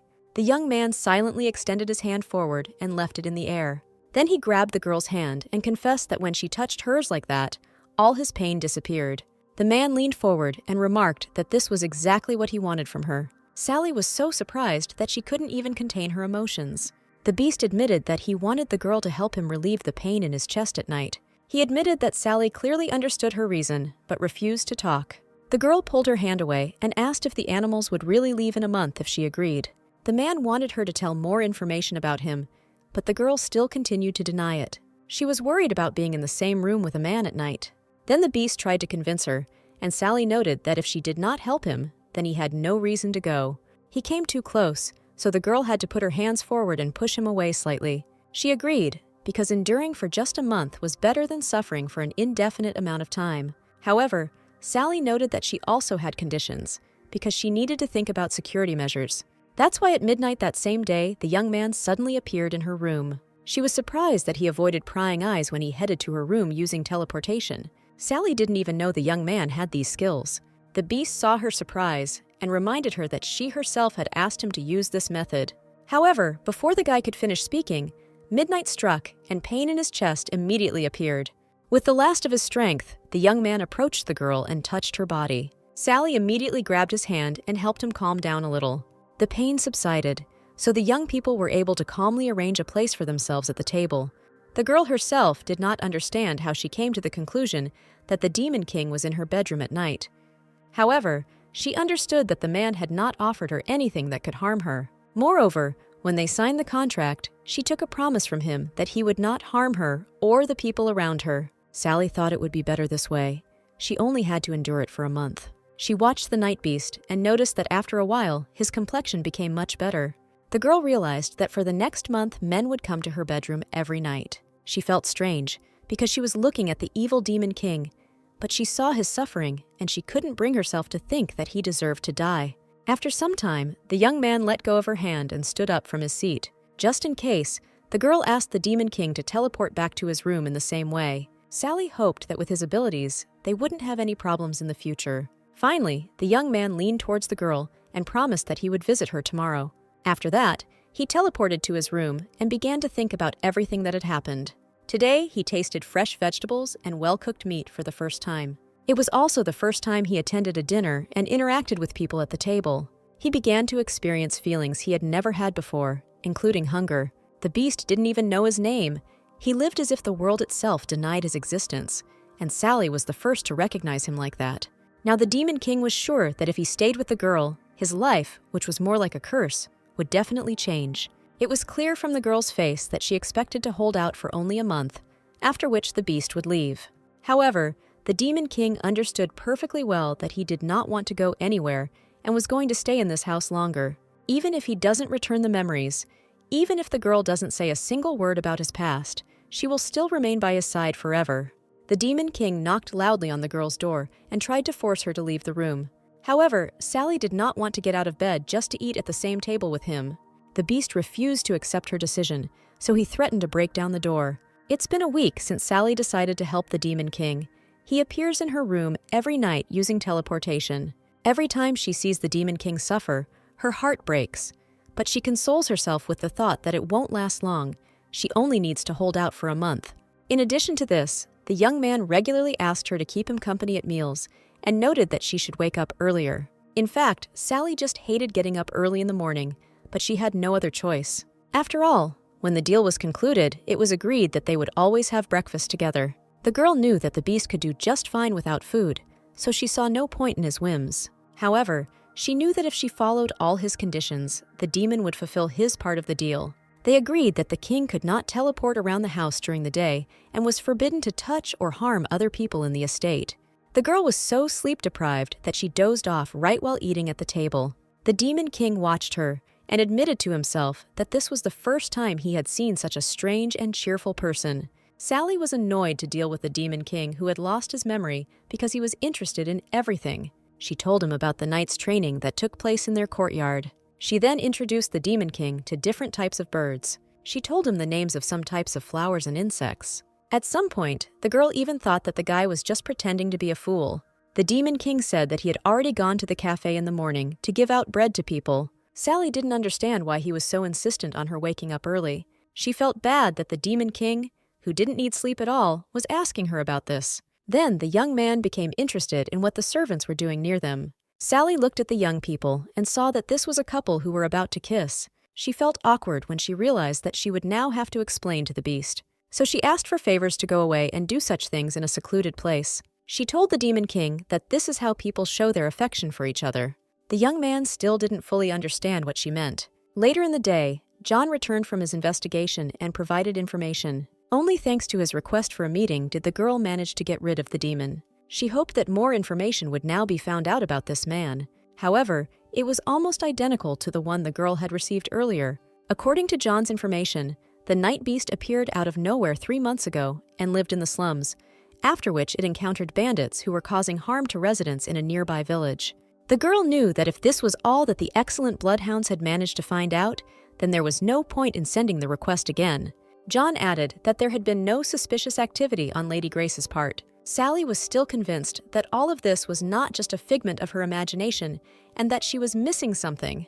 To begin with, the girl was going to find other information guilds that could help her. John apologized for the lack of information and promised to continue searching. Sally was wondering if she should contact another guild when she noticed something strange. The young man stood up, and in his place there remained a small piece of paper. The girl took it and called John to tell him of his loss. The young man's reaction seemed strange to the girl because he ran up and snatched the paper from her hands. John apologized for his behavior because he was a little afraid that the hostess would read the message. Sally pretended it might be a love note from a young lady. However, John did not answer and only said goodbye to his mistress. After he left, Sally suddenly tensed up because she had just deceived him. The girl saw some kind of drawing in the form of a circle with a star inside and also with strange spells. What struck her most, however, was that Lady Grace's name was written at the bottom. The note John dropped had a pattern and Grace's name written on it, and his reaction was strange. The guy is an employee of the girl's father, so she decided that they were hiding something from her. At that moment, the maid Emma knocked on the girl's room and said that she needed to leave urgently. The maid reported that something bad had happened and that the master and Robert were fighting with the master beast. The servants stood on the street and then watched what was happening right in front of them. Sally soon arrived there and asked everyone to leave the scene. The girl saw that the beast was holding a sword in his hand and Robert was unarmed and kneeling in front. Sally was disappointed because she had ordered the king not to harm her family's loyal servants. She stood with her back to Robert and ordered the beast to drop its weapon immediately. The young knight tried to say that he was fine, but pain shot through his shoulder. The girl was worried about his well-being, and the beast watched this silently. The servants immediately ran up to Robert and grabbed him by the arms. It was only after they left that Sally turned to the beast and asked why he had done this. The young man remained calm and said that he simply fulfilled the man's request. The girl believed that she deserved such treatment for her carelessness. Her only mistake was to believe that the Demon King would keep his promise. Sometimes he seemed like a completely ordinary person because of the pain that drove him into agony. However, Sally stated that she would fulfill her part of the deal to the end, but would never trust the beast again. She ordered the guy to leave the mansion in a month and hoped that he would not do any mischief before he left. After this, the girl turned around and walked away, leaving the young man standing alone. The beast did not say a word, but only dropped the sword, stained with blood, to the ground. Emma watched everything that was happening and realized that there had been a big misunderstanding. It was long past dinner time, but Sally decided not to go down to the dining room as she usually did. She knew that dinner was almost over, and soon the clock would strike midnight and she would have to see the beast again. It was not worth expecting that the demon would behave like a human. Even though he lost his memory, he still remains the king of evil. The maid Emma brought the girl hot tea and conveyed the doctor's words that Robert would return to normal in a few days. She also added her father's words that Robert had disappointed him and that the master of the beast was amazing. It seemed as if the maid wanted to tell her mistress something else. She was afraid to contradict her mistress, but she noticed that there was something the girl did not know. Until this time, Emma was with the beast and wanted to tell the truth. Robert wasn't the only one who suffered in the battle. The Lord Beast was also wounded by the sword, and blood was dripping from his hand. She also added that their fight was not a squabble or anything like that. The maid said that the Beastmaster had become a victim of Robert's lies because he had set up the guest. The knight called him a dirty worm and said many other offensive things. At this moment, the lady became alert and realized that these words were worth paying attention to. Sally realized that Knight Robert had been the first to provoke and attack their guest. After this, the girl ordered to bring all the servants and knights who were present in the courtyard at that time. She wanted to find out directly from each of them what had really happened.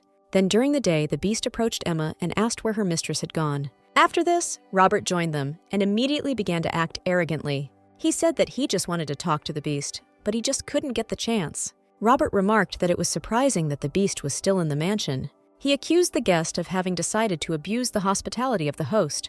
The beast did not quite understand the meaning of his words, but Emma explained what they meant. After this, the knight called the beast a dirty worm and a pathetic little beast. Robert remarked that he was long overdue for a lesson in good manners. Even Emma understood perfectly well that the knight was deliberately provoking the young man. He continued to talk about how the guy was trying to deceive the girl into keeping her attention on himself. He ordered the guest to leave and remarked that he did not deserve to even breathe the same air as the princess. However, the Demon King had no intention of leaving, especially because of some guy's words. Then Robert drew his sword and challenged his opponent to a duel. If he wins, the beast will have to leave the house and ask for forgiveness for the trouble it caused. The young man didn't even consider the option of losing to the guest. This is exactly how the battle that Sally witnessed took place. The girl noticed that midnight had long passed, but the young man still hadn't appeared.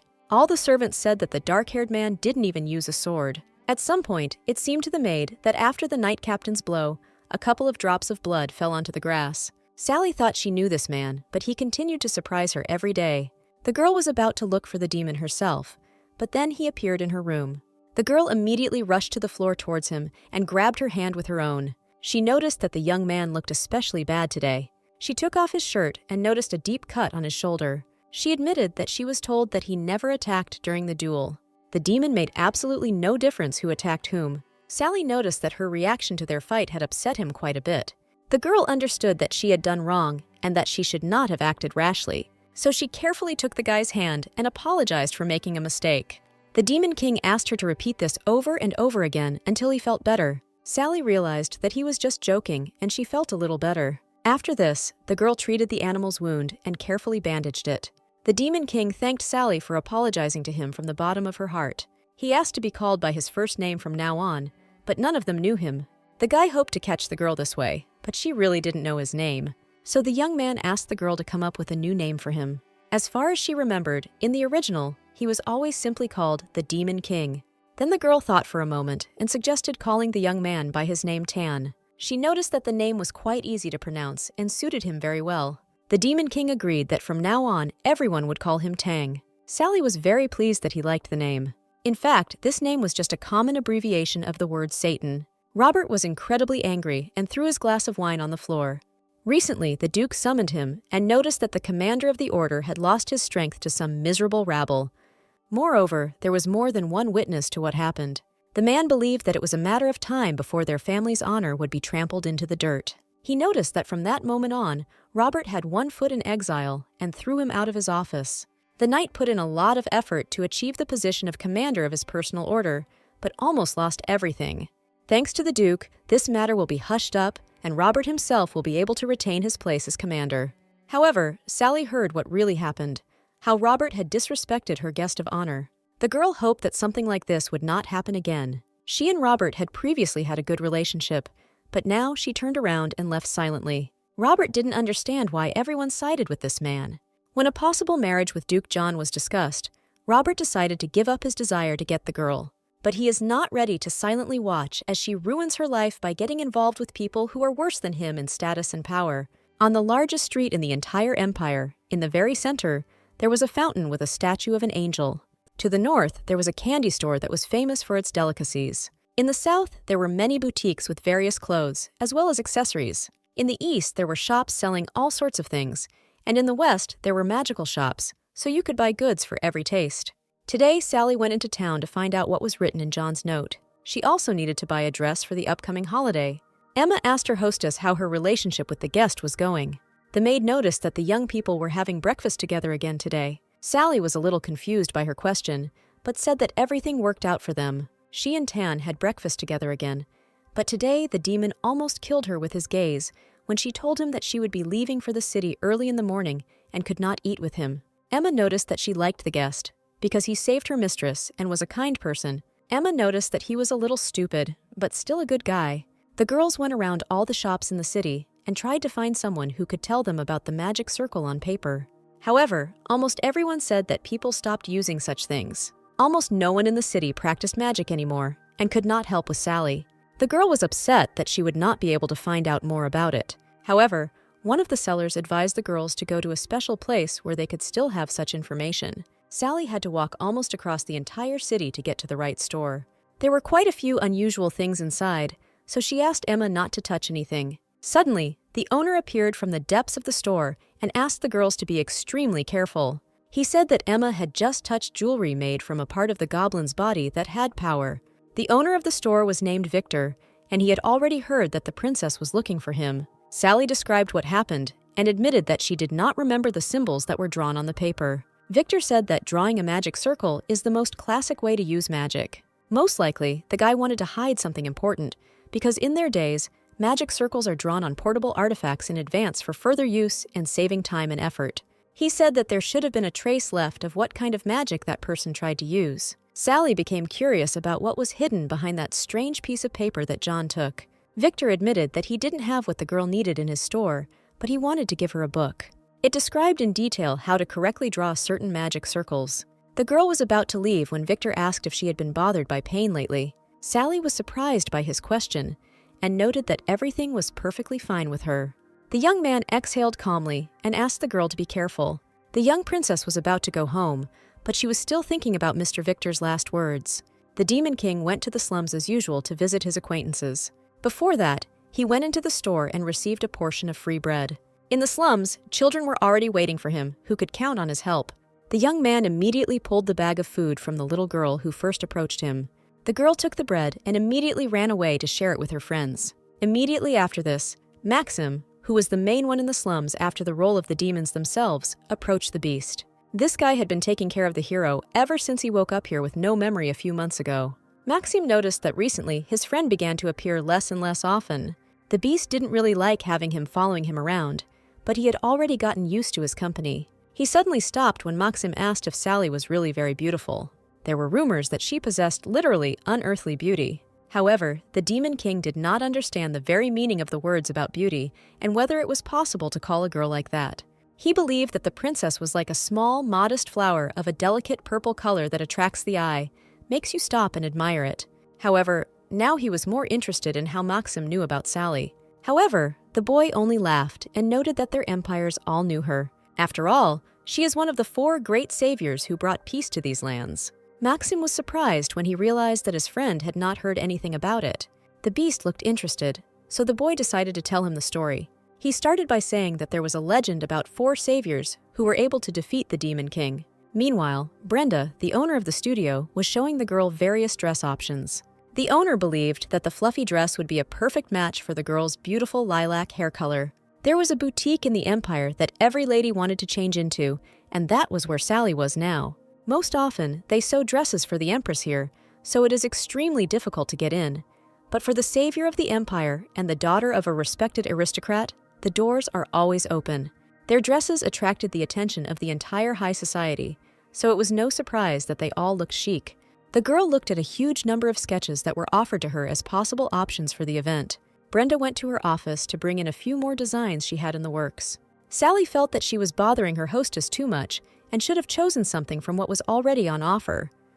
Suddenly, a loud scream was heard from the entrance to the studio, which attracted the girl's attention. She looked out and asked the maid, and for some reason suddenly screamed. It turned out that such a violent reaction was caused by the fact that Tan came to the studio.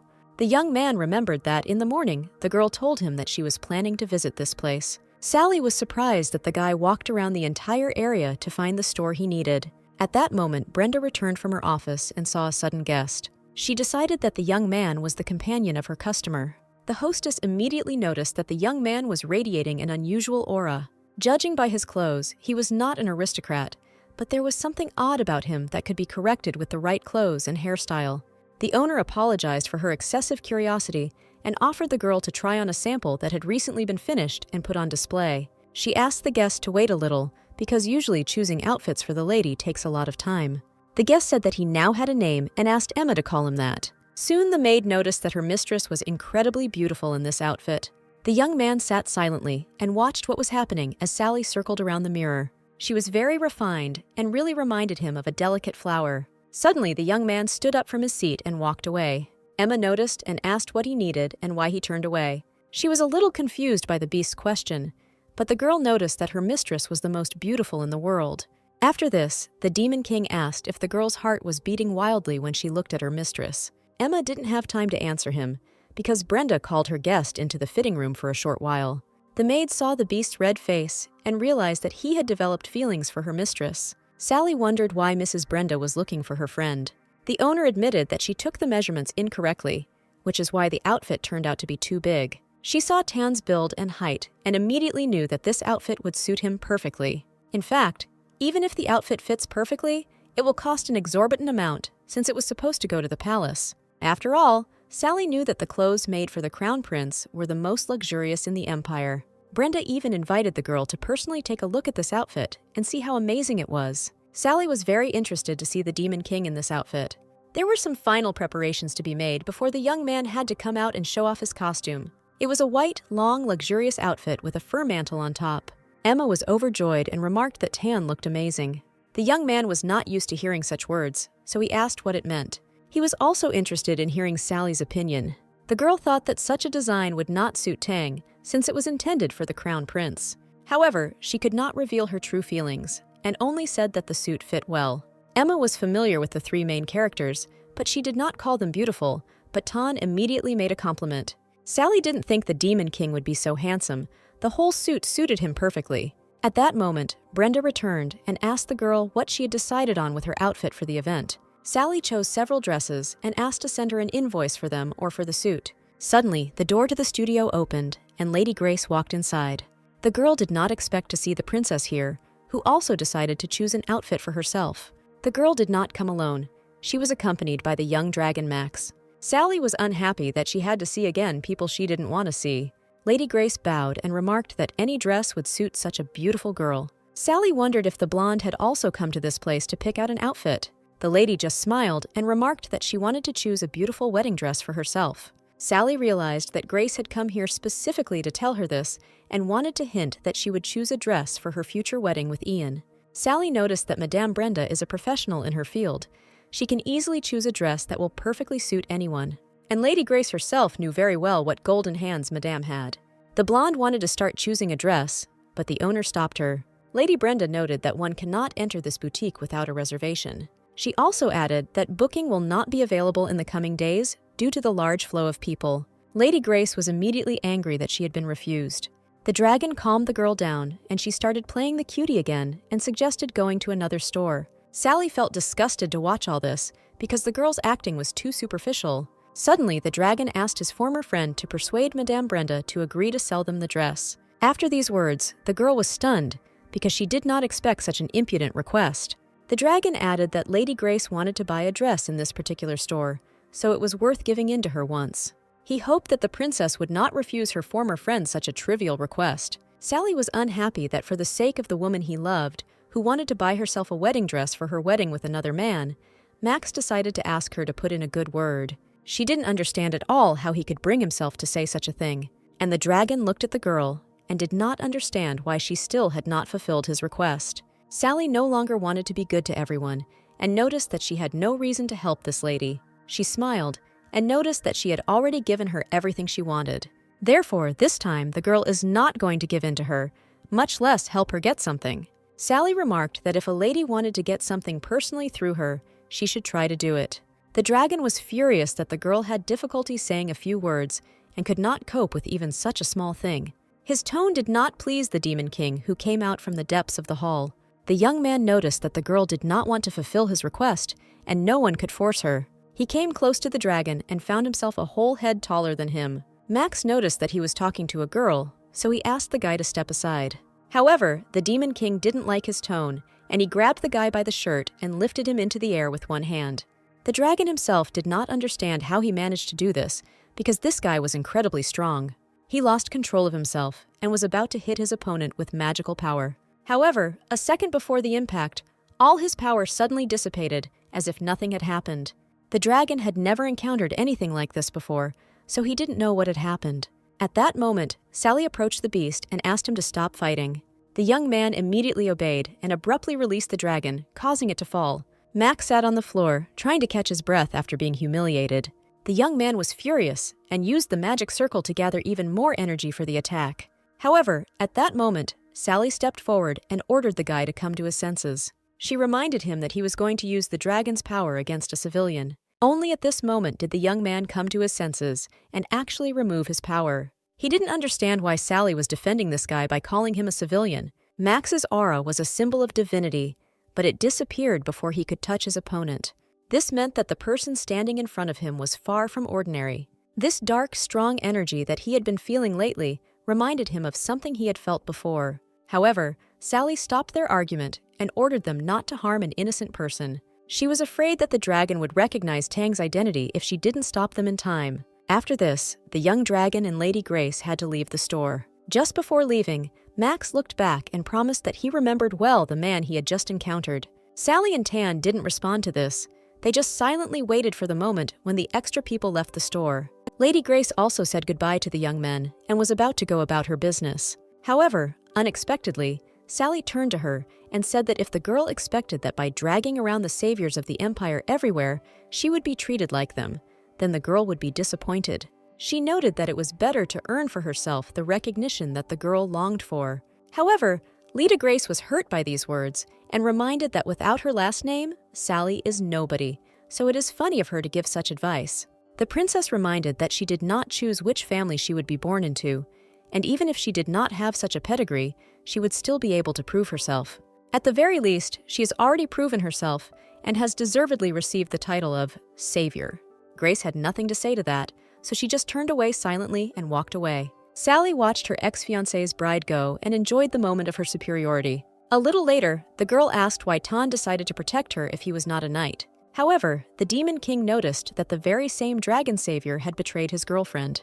An acquaintance from the slums told him the story of the saviors and added that everyone in the empire knew this story.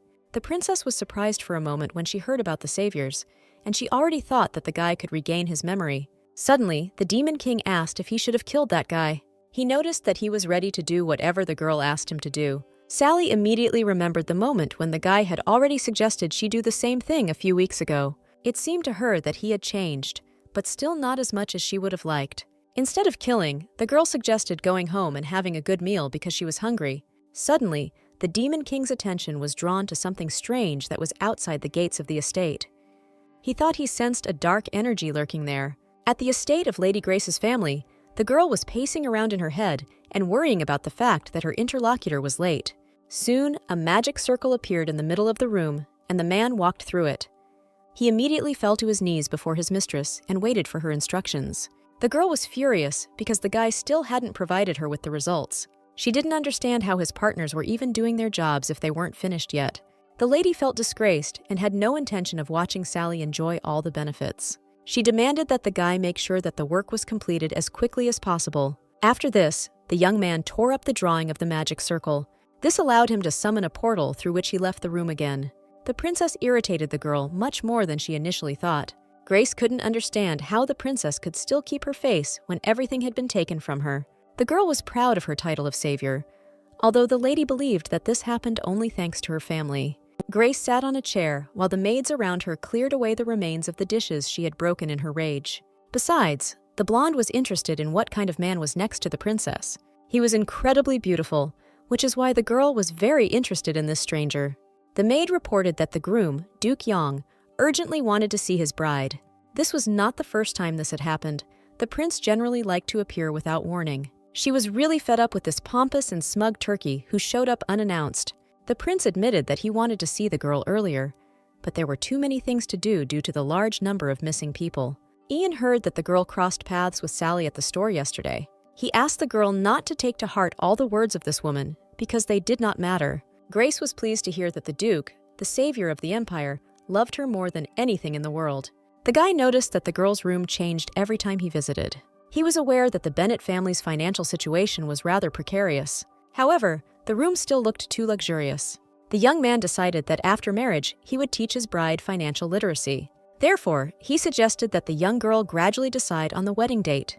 The guy wanted the girl to become his wife as soon as possible. He was already impatient to move her to his estate so that they could spend more time together. Before answering, Lady Grace poured the young man another cup of tea. She admitted that she really appreciated the time she spent with her fiancé, but she didn't want to rush anywhere. That evening, at the princess's house, Sally helped the Demon King cope with his pain.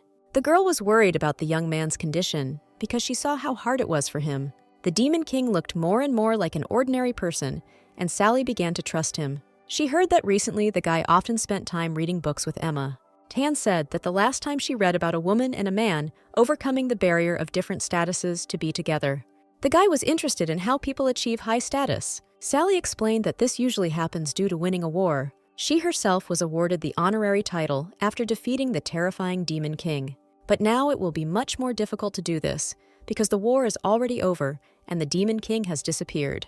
The girl found it very funny that the guy said that he would gladly kill the Demon King if he were still alive. He knew that the banquet in honor of the Marquis's birthday was to be held tomorrow, so he wanted to accompany the girl. He was upset when he learned that only people who had received an invitation could come to the banquet. Lately, Sally began to get tired early, which affected her well-being. She thought the demon should return to his place sooner, but he was still in pain. The girl was so tired that she closed her eyes and leaned against the young man to rest. The Demon King watched the girl who was so trusting of him. When she fell asleep holding his hand, her delicate scent drove him crazy. The Demon King couldn't control himself and carefully kissed the girl's small hand. For the first time, he wished the night would never end. In the Demon King's castle, which was located in the north, everything was unchanged. Duke Hit and his Knight Commander Kelvin did not want to put up with this. They felt how the energy of the remaining monsters and the energy of the king were mixing into one, becoming stronger every day. It was the energy of the Demon King that was their master. 3 months ago, when human braves finally broke into the castle, the king ordered all demons to leave. Although they all wanted to stay with him, they were forced to obey the order, and none of them knew that this would be their last meeting with the king. Demons, unlike monsters, can share power with the Demon King, and because they depend on their king, his very existence is the key to their life. Soon after they left the castle, all the demons felt death. It was a heartbreaking feeling that was felt by everyone who was connected with the king. All the demons fled in a hurry and made their way into the human city. They took possession of the bodies of people who seemed most useful to them. However, they were not used to the fact that people worked very hard and were forced to deal with paperwork. Even though the demons were now in a human body, they could still sense demonic energy. The king's energy, which seemed about to run out, gradually became stronger. So the demons decided it was time to head to the capital, where their king's energy came from. At this time, an event was taking place in the banquet hall of the Marquis's residence. The master of the house's daughter was embarrassed and glad to meet Lady Sally. The princess congratulated the little girl on her 10th birthday and noted that the banquet was simply wonderful. She did not understand the wild delight that the girl felt when she appeared.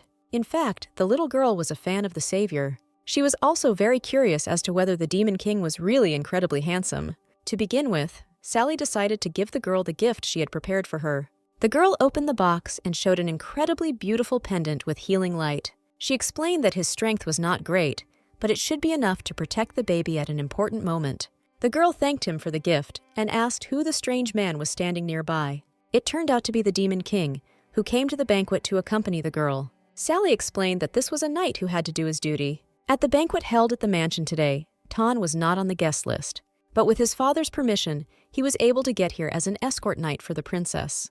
The girl noticed that her father was suspiciously well disposed towards the young man. At the banquet, all the aristocrats noticed the appearance of the young man and discussed him. One of the girls plucked up her courage and approached the young man to get to know him. However, the Demon King was not familiar with etiquette and acted quite rudely when they turned their attention to the girl. She was afraid of this shame and ran away so that no one would see her. The Demon King thought that there was something important here since the girl was going to leave him and go away. At this time, Emma returned to him and asked where her mistress had run off to. The Demon King showed that the girl was still greeting the honored guests. Then he suddenly became curious about how old he looked. He knew Sally was 21, and Emma said they had the perfect 4-year age gap for best compatibility. The guy wasn't interested in ostentatious human entertainment, but he felt strange. The decorations were colorful and shone so much that they hurt the eyes. They seemed beautiful. He asked Emma what the young man was doing when he decided to kiss Sally's hand. The maid explained that the young man was greeting his mistress because she was an aristocrat. Then the girl turned her head to the side and saw that the beast was insanely angry because of the picture he had just seen.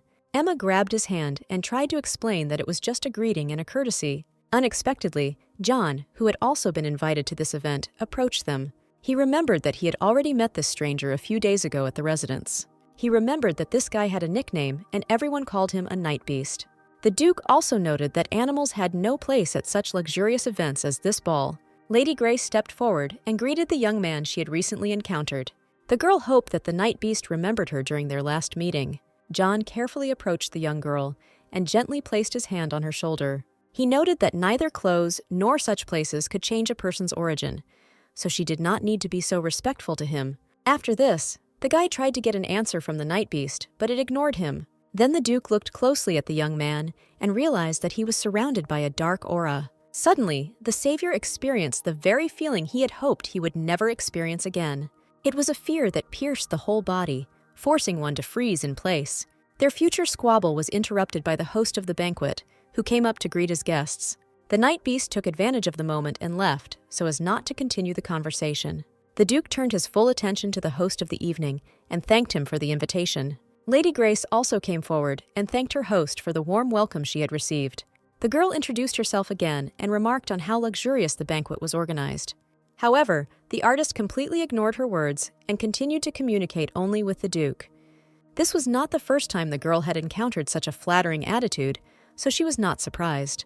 While the young people were chatting, she stood quietly to the side and waited for them to move away. Sally finally greeted everyone who came up to her and was able to rest a little to the side. Emma prepared a glass of drink for her mistress so that she could relax. At this time of night, the beast stood to the side and asked where the strange man had gone. He was interested in the young man who approached the girl and kissed her hand. Sally explained that it was a greeting that was accepted in social circles. According to etiquette, a man should lightly touch a woman's knuckles with his lips. The night beast assumed that this greeting was only used among aristocrats because he had never greeted Sally like that. The girl explained that if the guy doesn't take the initiative, then it's not necessary to do it. The Duke continued to communicate with the Marquis and his little daughter. Lady Grace stood aside because no one approached her or paid attention to her. The girl knew that her fiancé would be the center of attention at today's banquet, but the night beast attracted everyone's attention without doing anything about it. The girl was incredibly curious about who he was and where he came from, so the lady approached the young men and decided to make small talk with them. Sally was not very happy to see her and asked why the girl had approached them. Lady Grace knew that the princess hated her because of what had happened. However, Sally noticed that the girl had misunderstood her, so she decided to express her opinion just once. She explained that the lady was not so interesting that she could not be hated, and it was not only she who thought so, but all the people present shared this opinion. So Sally noted that there was no need to worry about her. If she had anything to discuss, it would only be with Mr. Yan. The girl tried to speak quietly, but some still heard her words, and all eyes turned to Lady Grace. After this, Sally considered the conversation over and was about to leave the banquet hall. Lady Grace watched the girl go and saw how the young man showed attention and care to her. At this moment, one of the guests approached the lady and noticed that someone wanted to meet her in the outbuilding. Sally noticed that an unfamiliar man approached the lady and led her away somewhere. At this moment, the host of the evening gently tapped his glass to attract the attention of those gathered. He noticed that the banquet was in full swing, and it was time to move on to the highlight of today's program. They have prepared a rare spectacle for the guests of honor, and the host would like everyone to move into the garden to enjoy the view. Sally had already greeted all the important guests, so it was better to leave before Tan and Yang got into a fight again. While everyone went into the garden, the young people stayed behind a little in order to go to another part of the house in a calm atmosphere. They could watch from afar what was happening on the large area in front of the house. The girl was interested in what rare spectacle the owner was talking about, because she had not seen either an orchestra or a theater troupe. Suddenly, Sally felt that some changes had taken place in her companion. The night beast stopped in the middle of the road and asked the girl if she heard a strange sound. Sally didn't hear anything, so she was worried about the Demon King. The man seemed to be alarmed, and all his senses were heightened. He turned towards the side that was under the red screen in the center of the square. It seemed to the young man that someone was crying very loudly and calling him. Ian looked around and wanted to know where Grace had gone. The man accidentally noticed Sally and Tan standing nearby together. Some incomprehensible force forced the young man to look at his ex-fiancée. Then he looked down and noticed that she was holding the night beast's hand. The young man did not understand why the girl had such an expression on her face. The Duke remembered that absurd conversation he had overheard recently. The young ladies discussed the dark-haired stranger who had made his first appearance at the banquet. Even then, the girls noticed that in the entire empire, there was no man more handsome than him. One of the ladies heard that the stranger did not even introduce himself and did not talk to anyone. There were also whispers that this was the princess's personal knight, appointed by the Duke. The young man was not pleased to hear that the beast and Sally looked great next to each other. He couldn't believe that his ex-fiancée was already in this kind of relationship with that guy. Sally noticed that her Duke Ian was approaching them. The girl did not want the man to start a fight again, so she asked the Duke to leave. John admitted that he thought the girl was having difficulties, which is why he approached her. She reminded him that they were no longer together, so he had no need to worry about her. Besides, she understood that the young man had appeared here at the wrong time. The princess was worried about the night beast because she had never seen him in such a state. At that moment, calls for attention came from the courtyard, and both young men turned around. The host of the banquet promised that his guests would not regret having gathered for the event today. He ordered his servants, and they took off the red cape with the surprise of the evening. The night beast immediately heard a voice that seemed to have increased in volume several times. I pointed out that the head heard an unfamiliar voice, and some strange things came into his head. He now had voices and visions of a man who craved power. In these visions, there was a knight who was kneeling before him. The night beast did not yet understand what was happening, but he guessed that it was somehow connected with him. It seemed to him as if this man with enormous strength was a reflection of himself in the past. When the cloth was removed, it was revealed that behind it was a cage with a huge demonic beast inside. Sally couldn't understand what had gotten into the Marquis's head that he had decided to drag a monster to the party. The owner explained that this cage was specially designed so that this monster could not escape from it on its own. During the punitive expedition, they encountered a monster that was surprisingly strong and huge and was considered a very difficult opponent. The savior knew that without divine power, it was impossible to defeat this monster. She wanted to warn everyone, but the Duke stepped forward and promised that he would deal with this monster. Sally knew she couldn't leave the night beast alone, so she had to obey the Duke's words. She knew that John had enough strength to deal with the monster. She needed to control the situation after she sent the beast to the carriage. The girl tried to send the young man to a safe place, but he did not respond to her words. Before she saw the monster, Sally hadn't even thought about it. But now thoughts of what might happen haunted her.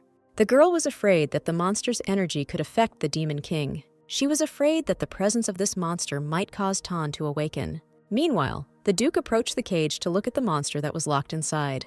He explained that he already had experience fighting these monsters and that he could keep an eye on him just in case. The Duke was given a sword so that he could deal with the monster. The guests were confident that they would be fine, since the savior and killer of the Demon King himself was next to them. Even the Emperor had never seen a monster of this size, but since the Duke was here, everyone was protected. The owner hoped that talk of a family owning a powerful monster would spread throughout every corner of the empire. Emma heard some commotion, so she went out into the yard. The lady ordered the girl to take the night beast and go with him to the carriage. She promised that she would explain everything later, but for now the Demon King had to leave urgently. Just at that moment, the cage opened and the monster broke free. All the aristocrats immediately began to scream in panic and tried to save their lives. The Duke ordered everyone to hide behind his back and evacuate the guests of honor. He was irritated by the fact that he would have to fight the monster and ruin his suit.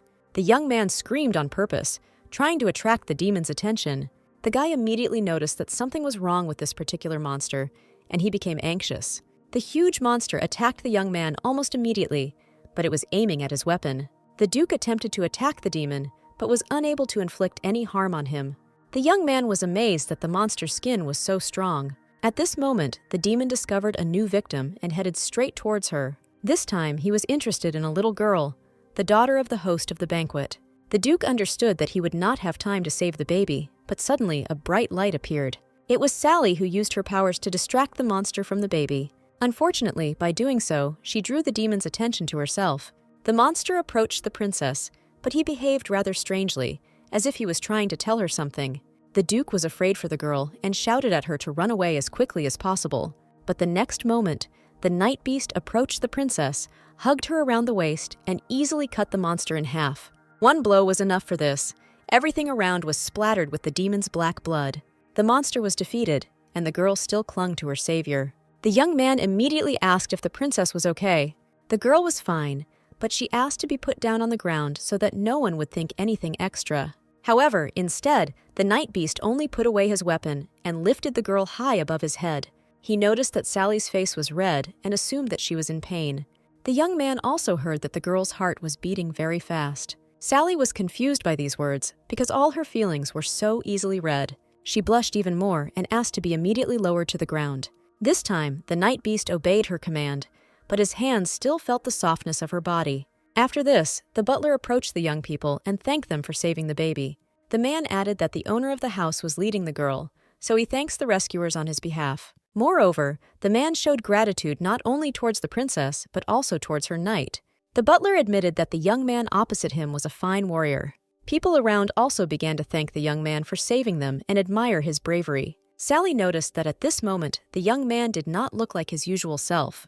Duke John watched what was happening from the sidelines and was not happy with the circumstances. A little later, when the crowd had dispersed, Sally went to her carriage. Sally was unhappy that the Marquis was going to show everyone the monster in such a way, putting people in danger. But most of all, the girl was worried that soon even more people would find out that Tan had defeated him. She would have liked the guy to keep a low profile if possible, but he still acted nobly. Suddenly, the young man spoke and attracted the girl's attention. He explained that he had recently heard the thoughts of that monster in his head. The night beast noticed that neither the princess nor anyone else heard this. He wondered why he was different from other people and couldn't be like everyone else. The young man looked at the princess and asked her to tell him the whole truth. A few days later, Sally was sitting in her office reading the latest news. An article appeared in the newspaper about the exploits of a night beast that saved people. This was quite expected. The girl did not think that she should worry too much at the moment. First of all, she didn't know if she should go to the magic shop today. Yesterday evening, a letter arrived at the mansion from Victor, who had recently found a book about magic circles. The letter spoke of the need for a visit, but something bothered the girl. She, Emma, and Victor were the only ones who knew the conversation between them who could have sent this message, but it was written unclearly. Emma entered the room and asked if her mistress had already read the latest news about the night beast. The girl brought another article and said that the owner should see it. The newspaper reported that a major fire had broken out in a store in the Magic Quarter, and that part of the shopping center had burned down. The Marquis came to His Majesty the Emperor and knelt before him. He knew perfectly well that he had committed a mortal sin and wanted to atone for his guilt. The Emperor was annoyed that the aristocrat had the audacity to turn the huge monster into a spectacle. He noted that since there were no casualties, the disciplinary action for this incident would end with a fine. However, the man was interested to know who exactly killed that monster. The Marquis confessed that this is a knight who lives in the princess's house and is called a night beast. The Emperor heard that Duke Yang was there too, but it was the night beast from the slums that attracted public attention. At this time, the city was trying to eliminate the consequences of the fire. The princess, Emma, and her few knights came to look at the remains of the magic shop.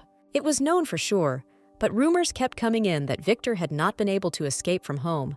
They said that while he was sleeping, coals from the fireplace spilled onto the carpet. The girl heard these words and did not believe that it was an accident. She didn't know if it happened before she met Victor or if it was built. Suddenly, a stranger in a cloak approached the girl and called her by name. The knights began to defend their mistress and asked the man to step aside. However, the girl knew this young man, so she agreed to go with him to a secluded place and talk. It turned out to be Henry, Victor's student, who knew about the girl's situation. It was from this guy that Sally learned that Victor was the sage, a character who was only briefly mentioned in the original novel. In the original, the sage was described as the inner essence of people with deep insight and a person who looks into the future.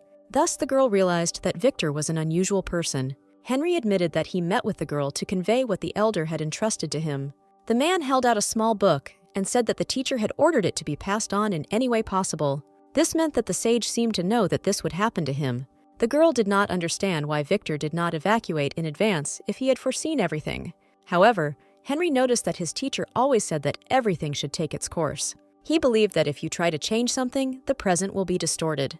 Henry believed what his teacher saw, so he followed his will. The boy realized that the princess had also seen something, which is why the teacher trusted her. After the conversation ended, the girl left the shop and thought about what she had heard. She was interested in what kind of future Victor saw that he didn't want to change. She remembered his last words about how she should take care of herself, and now she perceived them differently. The girl couldn't sit back and wait for someone to get hurt again. Meanwhile, in Lady Grace's house, the maids were sorting through leaves. One of the maids thought that these were the leaves of a dangerous plant, but the other ordered her not to think too much. They knew that the Duke and Count were due to arrive today, so they needed to prepare the tea leaves as quickly as possible. There were rumors among the servants that they had recently seen the guilty being dragged into the basement, so they were afraid of making a mistake. The princess was looking through a book containing knowledge about magic circles, written down personally, which was difficult to find in ordinary books. Parchment was mainly used as a means for magic to develop artifacts. The circles were divided into teleportation magic to change space, transmission magic to send objects, and communication magic to deliver information. All three required a destination or recipient. The name of the place or person had to be written under the magic circle. This meant that the magic circle with Grace's name, which John had, was leading him to the girl. This could be evidence that John is serving this girl. Even if he is the best guild leader, it is because the princess's family runs it, so there is a limit to what John can do. However, she was curious as to how the boy managed to deceive her father's eyes. At that moment, the girl thought that the guy had clearly used some kind of magic with which Lady Grace had deceived the main characters. She needed to get ready quickly and set a trap for the guy during the next countdown. However, the first thing the girl did was go to the Night Beast to check on him. When she thought of someone reliable in this mansion, the guy was the first one who came to her mind. The young man did not answer her, so the girl announced that she was entering the room. She did not find the guy inside, although she had not heard anything about him coming out at that time. Then the girl looked at the bathroom door where she had found the young man last time. She immediately remembered the incident when she found him sitting on the floor. Sally thought he was in pain again and tried to enter the room, but was grabbed by the shoulder. The next second, the princess found herself pressed against a strong male body. She didn't expect this and was very confused by what was happening. However, the beast ordered her to remain silent and noticed that someone had entered the room.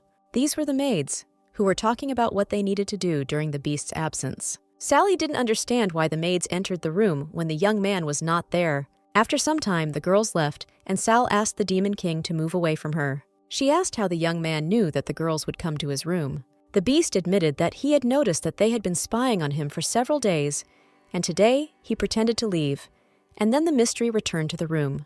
The princess noticed that it was a rather good and well-thought-out plan. However, she wondered what the maids were doing in the room, thinking that the beast was not in it. The girl came out and began to examine the chambers, gradually checking one place after another. Then she noticed a small chest of drawers that stood in the corner of the room. The girl opened the top drawer and saw her jewelry in it, which shouldn't have been there. She didn't understand why the maids left her jewelry in someone else's room. The girl assumed that the maids intended to frame the beast as a thief, but he was not interested in the jewelry. However, suddenly the thought came to her mind that someone was trying to make her quarrel with the beast so that he would leave this mansion. The princess knew that there was only one person who would want this to happen. She announced that the maids wanted to frame the Demon King and drive him out of the mansion. The girl also promised that she would personally deal with this, which surprised the beast, who thought that she wanted to get rid of him as quickly as possible. The princess did not expect such an answer, so she noted that she did not have such thoughts. She was embarrassed by her own words, so she tried to justify herself. The girl suggested having lunch first and thinking about what they would do together after dinner. The young man trusted the princess, so he was happy to have a meal with her. As the evening wore on, rumors spread throughout the mansion that there was a thief in the house. The princess heard these words and ordered the maid to explain what was happening here. One of the girls said that someone noticed that some jewelry was missing. Just at that moment, Robert appeared and asked what was going on. The princess explained that the maid had told her that one of the maid's things had gone missing. The knight commander noticed that you looked like a petty thief had broken into the mansion. Lady Grace tried on various pieces of jewelry and asked her fiancé which one suited her best. However, the young man was immersed in his thoughts and did not pay any attention to her. He just turned around periodically and said without any participation that everything suited her. In fact, he was thinking about what had happened to him over the past few months. The young man realized that after he met Grace, he stopped thinking about his ex-fiancée. However, ever since I saw her with that guy, thoughts about him don't always return to him. Sally would never be with a guy like that if he came back to her. Lady Grace noticed that her fiancé had been acting strangely lately. Before, he would worry if she simply frowned in anger, but now everything changed. The girl thought about why this could have happened and what could have changed him. She assumed it was because she was avoiding talking about marriage. The girl turned to the guy and asked if she should visit the Duke's mansion tomorrow.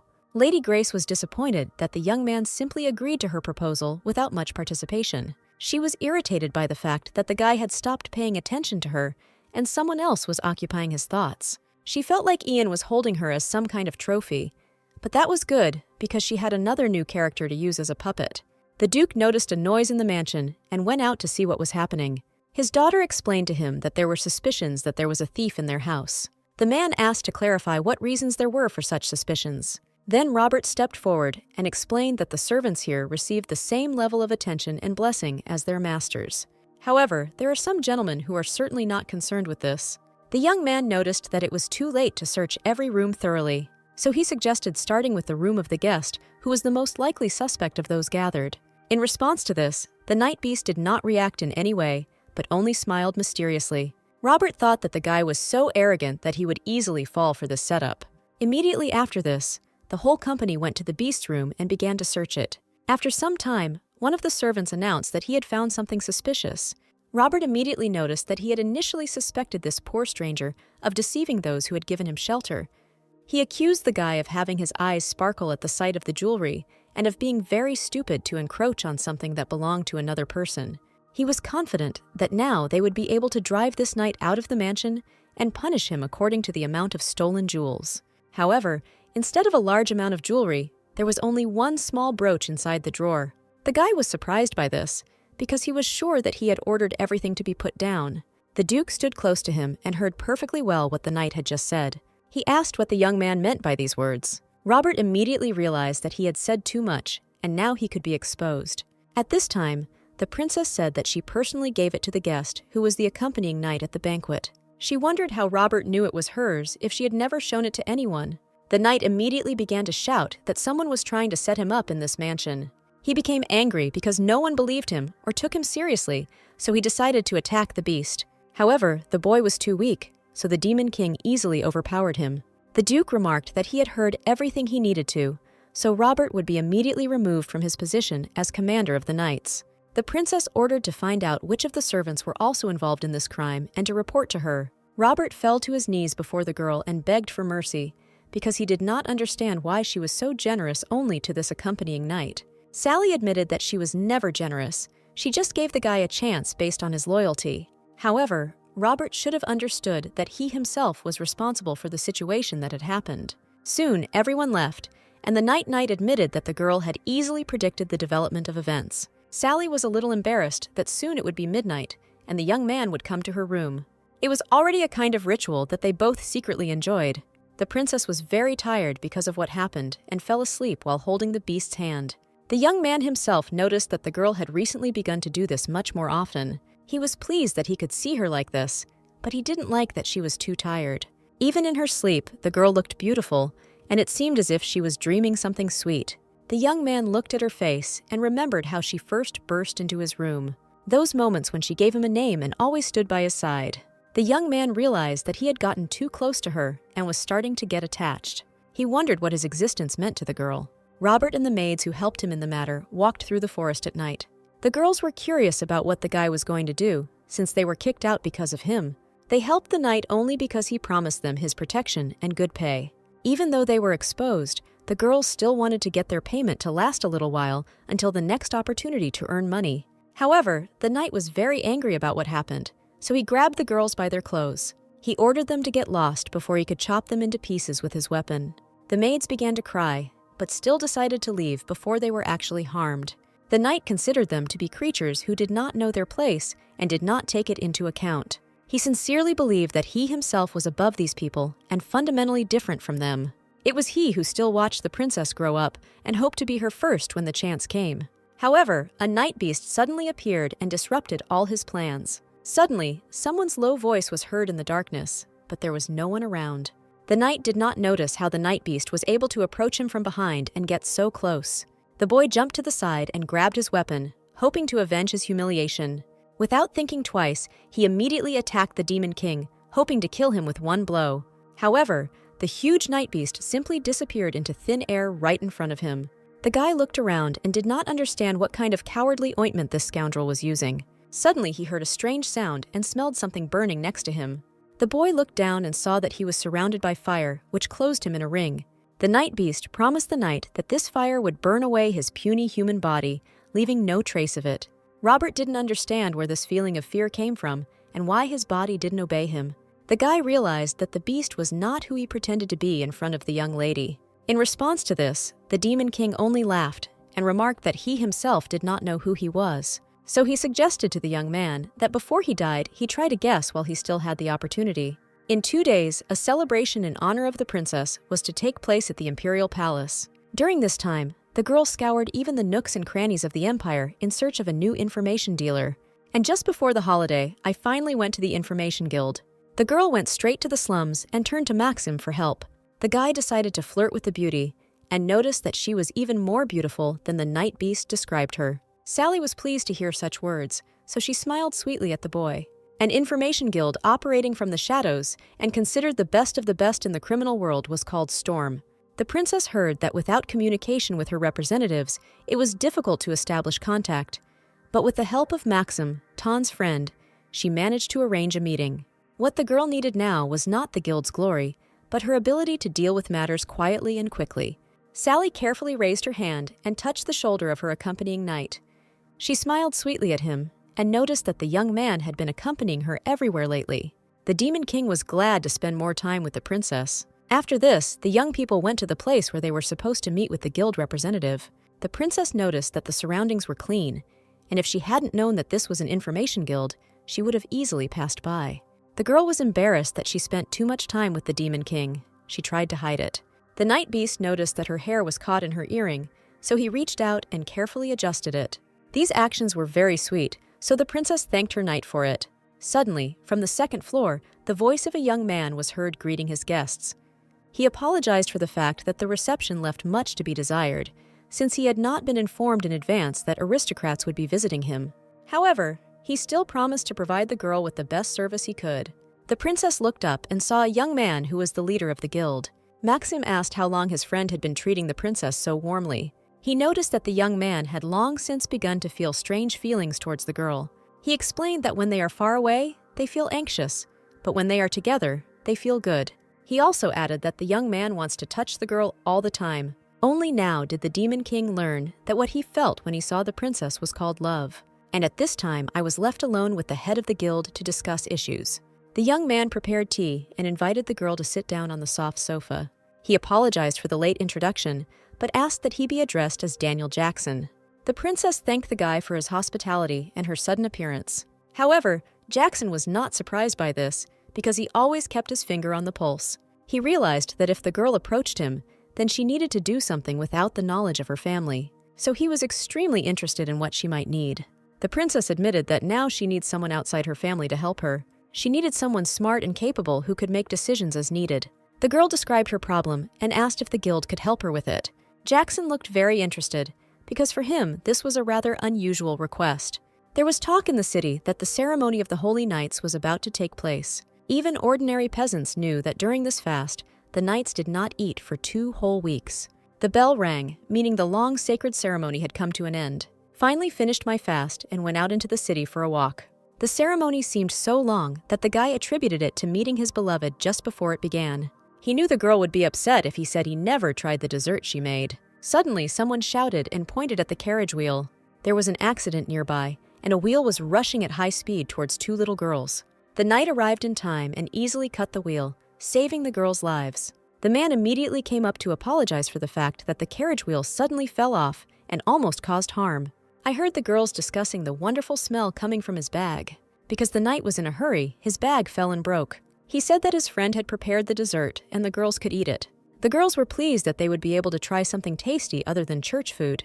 Roy thought that the vow he had made to Miss Grace had been sincere, but he had broken the previous one to Sally. It was on his mind all the time. The boy deeply repented for it over and over again during the sacred ceremony. Although it couldn't erase the pain he caused the princess, the boy hadn't been feeling well lately. When he was in pain, he remembered Sally's words about how cattail flowers could relieve pain symptoms. At that moment, the young man's head was literally bursting with memories that flooded him. Lady Grace ran to meet the young man after his ceremony was about to end. She immediately noticed that the young man was behaving strangely. However, what angered her most was that the first thing the guy said was Sally's name. Lady Grace also tried to feed the swarm a dessert for which she used medicinal herbs. However, the young man grabbed her hand and did not let her put the food in his mouth. The young man noticed that everything was fine with him and asked what the girl was doing in the temple. The lady admitted that she was worried that the pie she made for the guy last time might go bad. Roy then admitted that he had given the dessert to the little priests he had met. He apologized and admitted that he shared, because he thought they needed it more than he did. The girl was surprised, but she didn't show it and asked him to tell the guy more about it. She herself understood that something terrible was about to happen, but she decided not to do anything. After the conversation ended, the princess went downstairs and saw that the Demon King was waiting for her. She wondered why he looked so gloomy. The guy admitted that the girl had been gone for a long time, so he wanted to go up there himself. Sally admitted that the conversation with the leader went well, and she would tell the details in the carriage. She didn't know what the members of the Information Guild were capable of. However, it was safe to say that this place was more reliable for her now than their family guild. The girl felt like Jackson was watching her and treating her accordingly. Suddenly, the boys heard loud screams coming from the street. They ran out and saw that there was a girl lying unconscious in front of the house, and the second one was holding her in her arms. Nobody understood why the priestesses, who should be in the temple, were sitting in the middle of the street. They didn't know what the problem was, but they thought that the power of healing could improve the girl's condition. So the princess asked to be taken to a place where no one would see them. The night beast picked up the baby in his arms and lifted her to the second floor of the nearest house. The girl kept coughing and could not come to her senses. Sally also asked what the baby had last eaten before she lost consciousness. Her sister said that the girl ate the pie and fell to the ground after the first bite. Suddenly, she jumped to her feet and reached for her bag. The girl unfolded the handkerchief and showed the remains of the pie. Sally immediately pinched her nose. The smell of this dessert was so terrible. The Demon King also smelled the terrible smell that came from the pie. However, Maxim didn't notice anything. For him, the dessert smelled very tasty. Sally was even surprised that the young man could not notice this terrible smell. However, the little girl noticed that she also really liked the aroma that came from the pie. The princess wondered why only she and the night demon could smell this terrible smell. Suddenly, the baby, who was unconscious, sat up abruptly. She opened her eyes, but looked as if she was in a different place. Sally addressed the girl by name and asked what hurt. However, the little girl just smiled and said that she had to go to Miss Grace immediately. Sally noticed this strange reaction of the girl, because the little girl loved a man she had never seen. The princess took the little girl by the hand and asked her to concentrate on what she was saying. She asked the girl who gave them this pie. The little girl thought for a moment, then said that before they left the temple, they received a pie from the Holy Knight. Sally understood that there was no guarantee, because the Holy Knight was far from alone. However, she still described the appearance of her former friend Roy. The little girl agreed, and said that this was the very man who treated them to the pie. Sally knew that the swarm would not eat anything during the sacred ritual. The girl began looking for Grace after she ate the pie that the knight gave her, so the princess guessed that Lady Grace was involved in this whole incident. And at this time, the girl herself received a report from her faithful judge. The young man reported that not a single priest with unusual symptoms was found. Those who were in the temple were checked several times, but neither the box nor the children with symptoms were found. Lady Grace was furious that they could not find who had eaten the pie. The girl didn't understand why this idiot knight gave his dessert to someone else. She ordered to search everything again and deal with anyone who seemed suspicious. After this, the servant tore the paper again and disappeared into the magic portal. Lady Grace sat down in a chair and tried to calm down after what had happened. Sally remembered everything that had happened to her recently. The girl thought that her friend's feelings had changed, but now she realized that someone was controlling their minds. She guessed that everything that was happening was not of their will. She asked the girl if she had ever seen Lady Grace. The little girl had never seen this woman, but she urgently needed to see her. She even jumped up and tried to run away to find her beloved lady. However, Sally gently took her hand and made her stop. The princess hoped that her healing power would help the girl free herself from control. Sally had powers, but she wasn't sure if her strength was enough to get rid of the dope. However, she grabbed the baby's arms and directed all her energy into her body. Gradually, the girl's gaze began to clear and her skin turned pink. The princess asked the girl to breathe as slowly as possible and carefully helped her lower herself to the floor. Sally hadn't spent so much energy in a long time. Even during the subjugation of the Demon King, it was easier for her to handle 3 people at once. Soon they finished, and after that the girl should be completely fine. The princess looked at the little girl and asked if she wanted to go to Lady Grace. However, the girl did not even know who she was and why she needed to go to her. After these words, the princess was finally convinced that Grace's people were involved in what happened.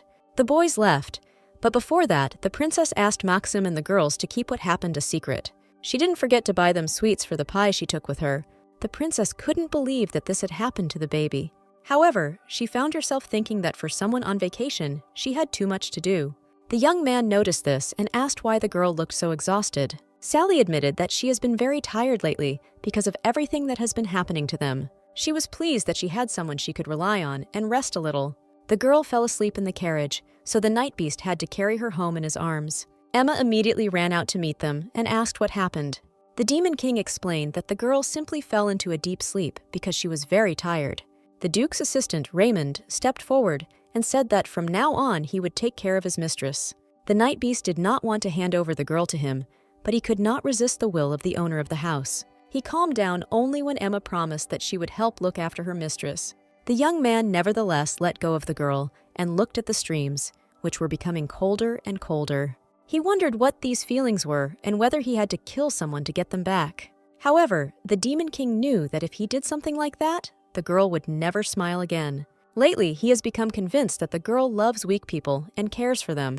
The sky became cloudy and it started to rain, but the young man did not go anywhere. After some time, John reported that no new information about Lady Grace had emerged, so he suggested that they stop following her. He also heard that the girl had recently fallen ill and asked how she was feeling. The princess admitted that she was just a little overtired, but slept well and returned to normal. Then Sally got into the carriage, and when she woke up, it was already morning, and she still had not met the night beast. But what worried her most was that their plan was starting to work.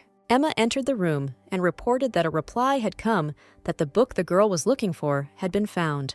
The maid said that the book was in Florence, on the very outskirts of the Mali region. Sally smiled and asked John to leave them alone so they could discuss business. The young man bowed deeply and promised that he would visit his mistress later. After he left, the princess praised Emma for how well she had played her part.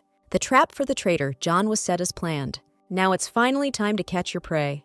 The knight noticed that the closer they got to the Demon King's castle, the steeper the mountain became. So the guys decided to rest and gain strength before tomorrow.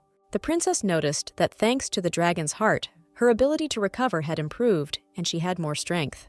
The young dragon smiled and remarked that he always took care of his friend. He explained that holy dragons and black magic were completely opposite. Even the dragon's heart cannot stop black magic. And the girl had no reason to worry, because Max promised to protect her until the end of his life. Sally tried to find at least some information about the Black May in the library. Magic was created in the distant past by a small society that worshipped evil. The books say that several hundred years ago, the emperor recognized it as heresy and black magic was eradicated long ago.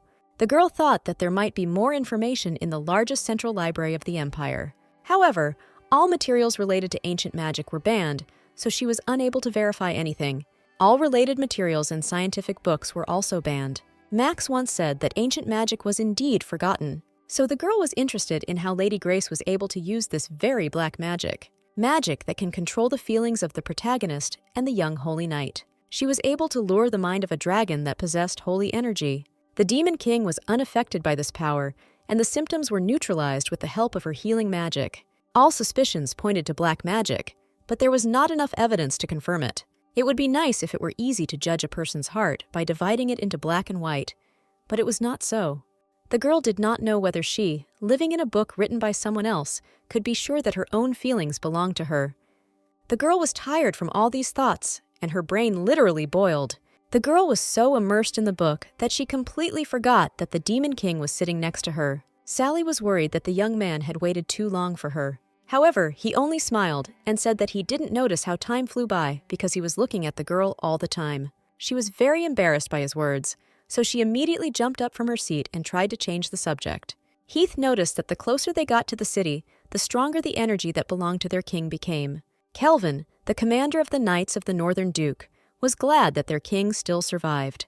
The men knew that their master was gathering strength and biding his time. Therefore, the men hoped to find their master as quickly as possible and wait for the day when the Demon King would return again. Sally and the Night Beast were returning home and from the library. The young man carefully reached out and grasped the girl's palm.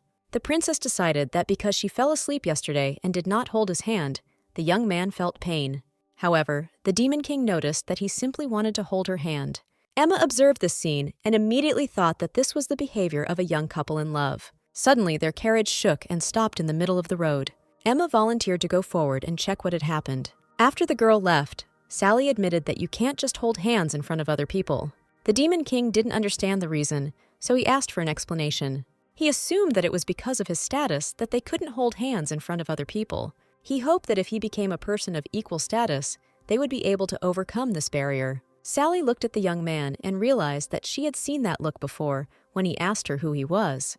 The girl realized that in your gaze, one could see a thirst for something more, so she decided to get out of the carriage for a while. The girl did not understand how one could say such words with a face, as if there was nothing special about it.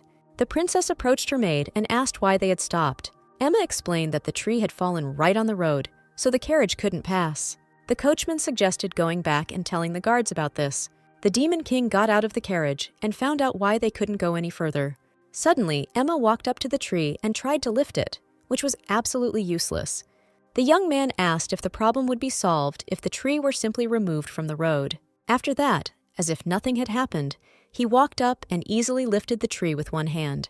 A few minutes later, the road was clear and the young people could continue driving. The princess's company was joined by aristocrats who rode in the second carriage. They admitted that they had come from far away, so thanks to the help they would not have to return. Sally noticed that this was the first time she had seen these nobles. She realized that she had never seen signs for their carriage in the capital. The girl introduced herself and explained that they had also driven along this road and encountered an obstacle. Duke Hit introduced himself in response and noted that it was an honor for him to meet the savior immediately upon his arrival in the capital. The girl thanked him for the warm words, and she herself recognized the man by name as the defender of the borders. She heard that their vanguard was the first to encounter the monsters that had flooded in due to the Demon King's resurrection. Suddenly, the young people noticed a tall guy who was standing silently next to them. The princess gently nudged him on the shoulder, and taking the hint, the Night Beast bowed in greeting. Duke Hit and his assistant were amazed that the boy obeyed this order. They tried to tell him something, but at the last moment they decided not to reveal their positions. So they only asked what the name of this young nobleman was. Sally had to step on the guy's foot to get him to introduce himself and be polite. The Duke thanked the young man for his help in removing the health obstacle. After this, the princess announced that they still had things to do, so they would go ahead first. The young men turned around and headed back to the carriage, leaving the demons standing on the road. The previous evening, the Duke had found it strange that the Lord's energy was felt more strongly than yesterday. However, its energy fills all space, making it impossible to accurately determine its location. Kelvin was unhappy that they had to hide and drag out a miserable existence. Heath ordered the guy to be patient a little longer because people like to leave clear traces, so it would be a good idea to search thoroughly. Soon, the young people came across a trail that could be examined in more detail. It turned out to be a newspaper that was popular with the capital's residents. It was thanks to her that they learned that an incredibly powerful nobleman had appeared in the capital. Returning to the carriage, the young people did not understand why the Demon King bowed his head and did not even recognize them. Seeing the description of the nocturnal beast in the newspaper, Hit thought it looked like the Lord. But when I met him in person, I couldn't say for sure that he was a demon. The powerful energy that irresistibly dominated the body seemed incredible. The newspaper said that the night beast had lost its memory, so it was possible that it was true. However, the young people noticed the princess who was next to the demon. They did not understand how the savior who had killed the master could now help him. However, what surprised them most was that the energy of their master was emanating from that woman. The salesman told the guest who entered the shop that they were already closed. However, it turned out to be the princess and the Demon King who came to carry out their plan. In the far corner of the area, there was a shop that dealt with magical items and old books. Before the information about this place was revealed to bring it to John's attention, it was already functioning as a real store. Maxim was asked to play the role of the store owner. The room itself was decorated even better than Sally expected. She was very eager to see the reaction of Traitor John when he realized everything. Now the girl didn't even ask herself what Lady Grace wanted, she just wanted to catch the traitor. Maxim was worried that everything would be okay with his friends if nothing worked out. However, Sally convinced him that the Night Beast was very strong and could cope with any unforeseen situations. The girl knew that the culprit of the arson of Victor's store was definitely going to show up this evening. She hoped that their plan would work and the traitor would fall into the trap. The girl knew that with every step she was getting closer to solving this mystery. Soon she had to find out who was trying to stop her and why. Maxim said that very soon all the stores will be closed and everything will be empty. Sally knew that it could become dangerous here from now on, so Maxim should leave. Before leaving, the young man remembered that he had prepared something for the girl. It was a video recording device, since he heard that the shops in this magical area also used video spheres to prevent crime. Maxim bought one because he thought the princess might need it. Soon after Maxim left, silence reigned in the magical area. Emma went to carry out the next point of their plan. The Night Beast and the princess decided to hide in the store and wait for the traitor.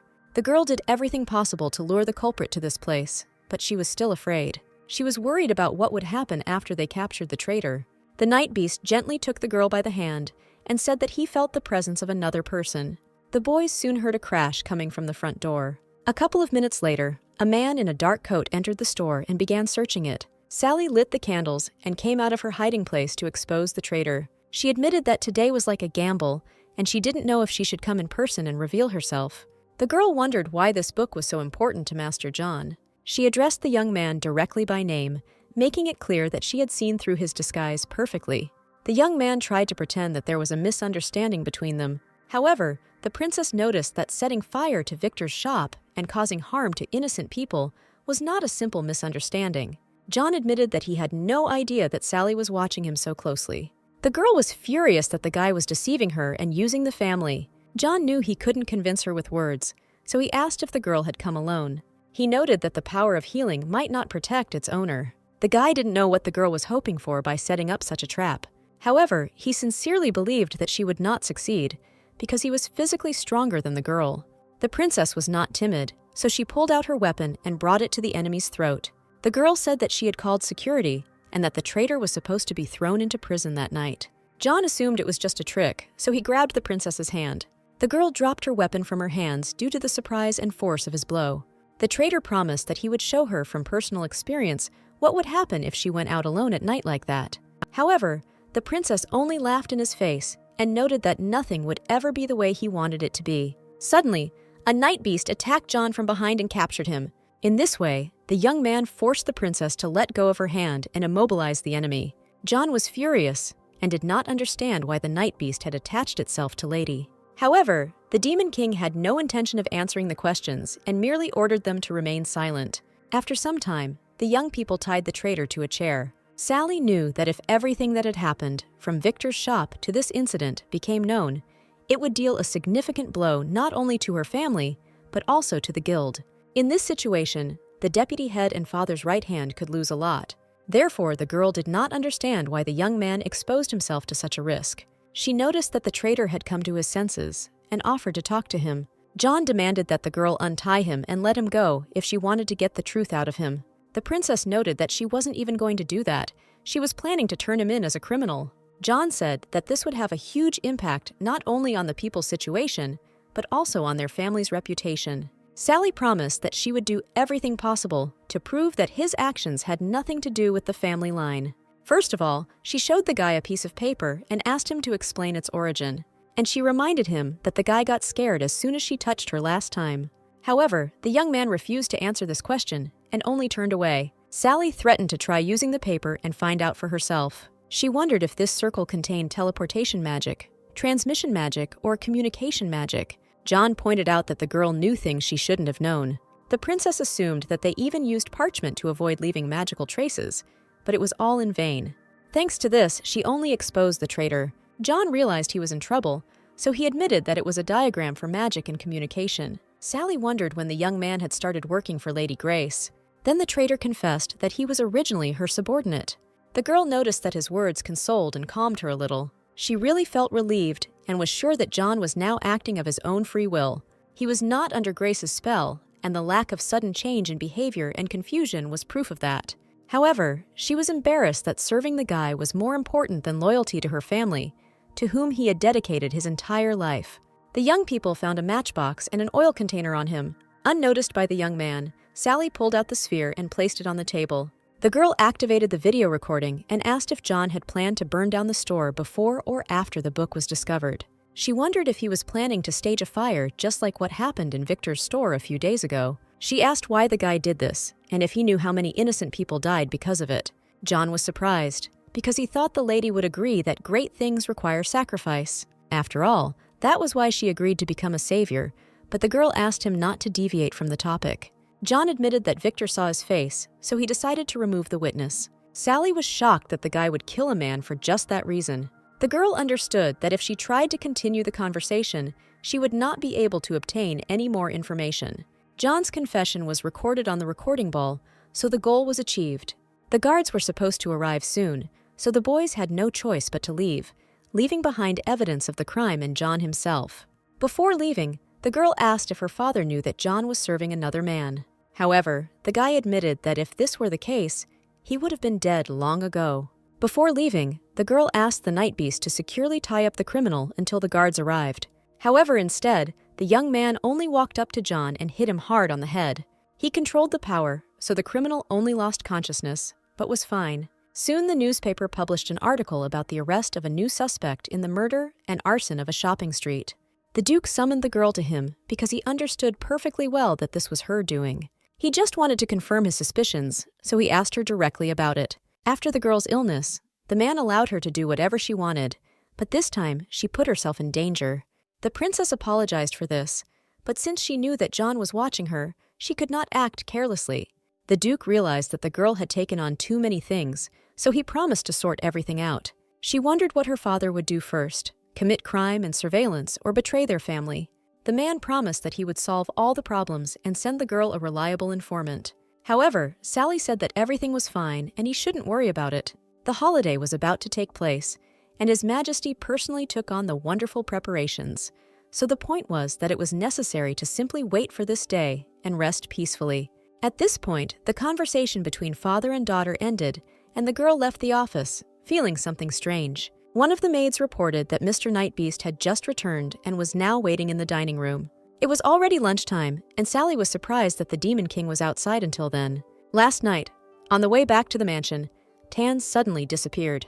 The girl waited for him until midnight, but the young man never returned. She wondered what had happened that made him leave so suddenly. Sally entered the office and asked the young man how long it had been since he had returned home. She admitted that she was surprised yesterday when he suddenly got out of the carriage and did not return. Suddenly, Tan came close to the girl and asked what she thought about the Demon King. Last night in the carriage, the young man felt that someone was following them, so he went out first to check who the two were. He planned to just get rid of them before they caused any more trouble. However, the young man was surprised when he found in the middle of the forest the two nobles they had encountered recently. Duke Hit asked the Night Beast if he had really lost his memory.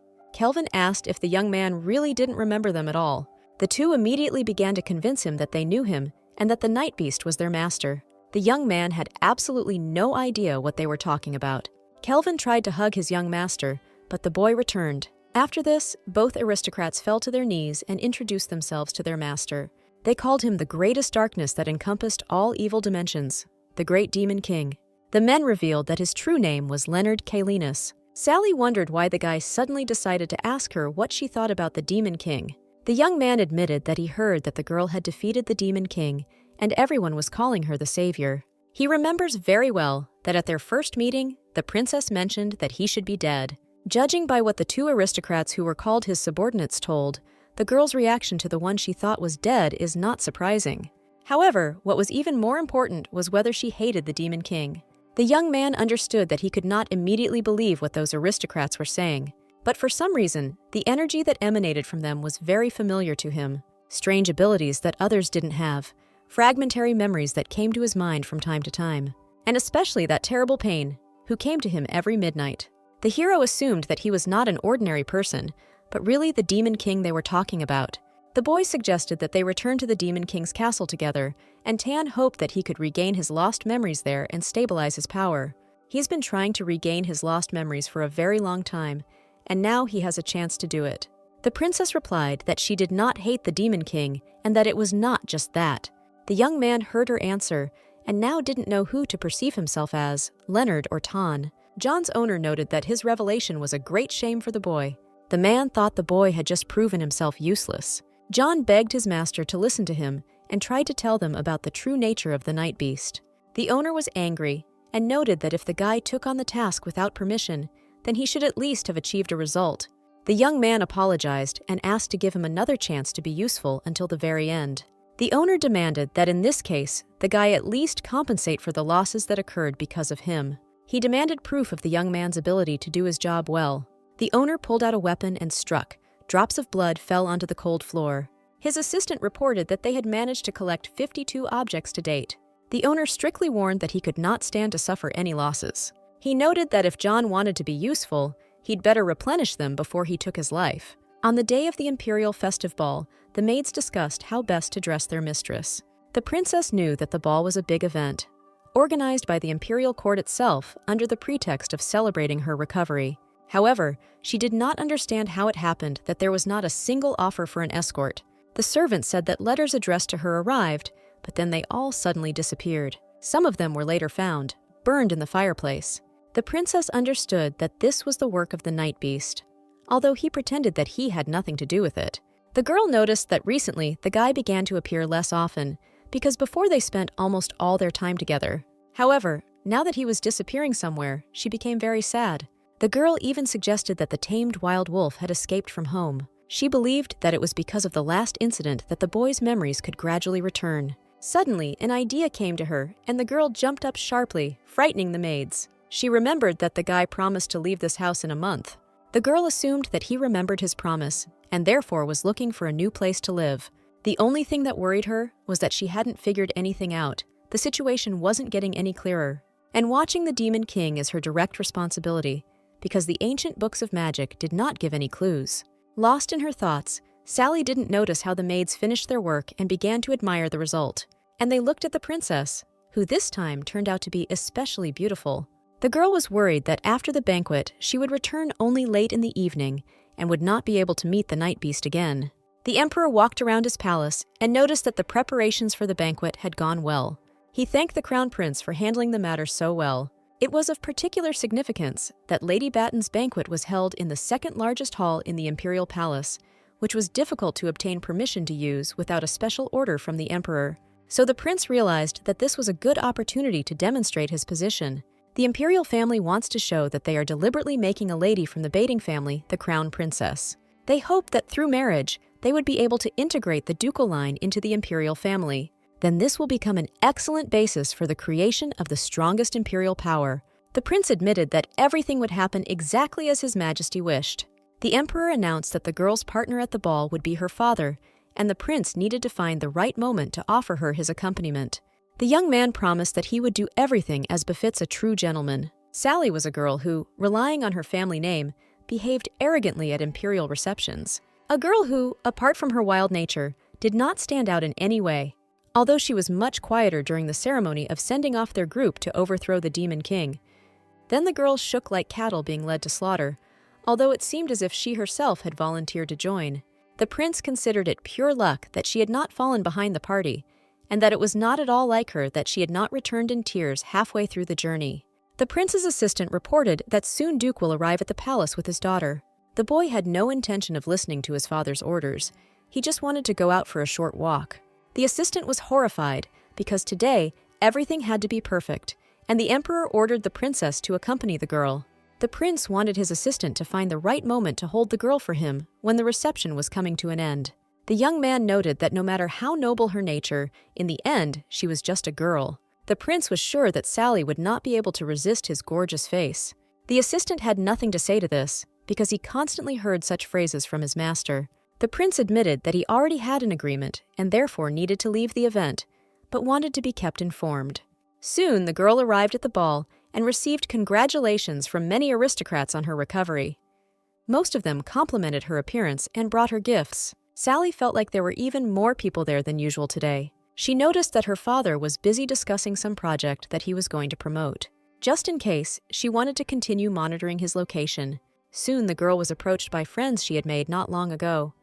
Lady Erica complimented the girl and remarked that she looked simply magnificent. Sally noticed that one of her friends was missing today. Erica explained that the girl had been busy with an affair lately, so even they rarely saw her. Then the friends noticed the princess's chic outfit from the Lady Brenda boutique. They saw this design in the store. They thought it was just amazing, and everyone was curious who would wear it. Erica said that this actually made the rumors even more interesting. The talk of the town was that Lady Grace had been refused by Madame Brenda. Sally realized that this was about the story when they ran into the girl in the store. Besides, her friends were curious whether the Night Beast had come to the reception in honor of Sally.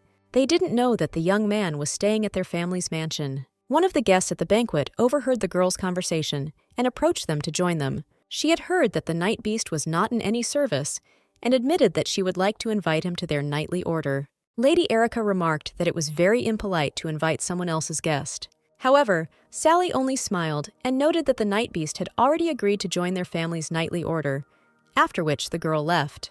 The friend noticed that the princess looked tired and suggested that she rest a little. The girl really wasn't feeling well, so she wanted to go out into the fresh air for a while. She didn't understand why she lied about the Night Beast wanting to join their nightly order. After all, she only thought about how to throw the young man out, and not about his joining anything.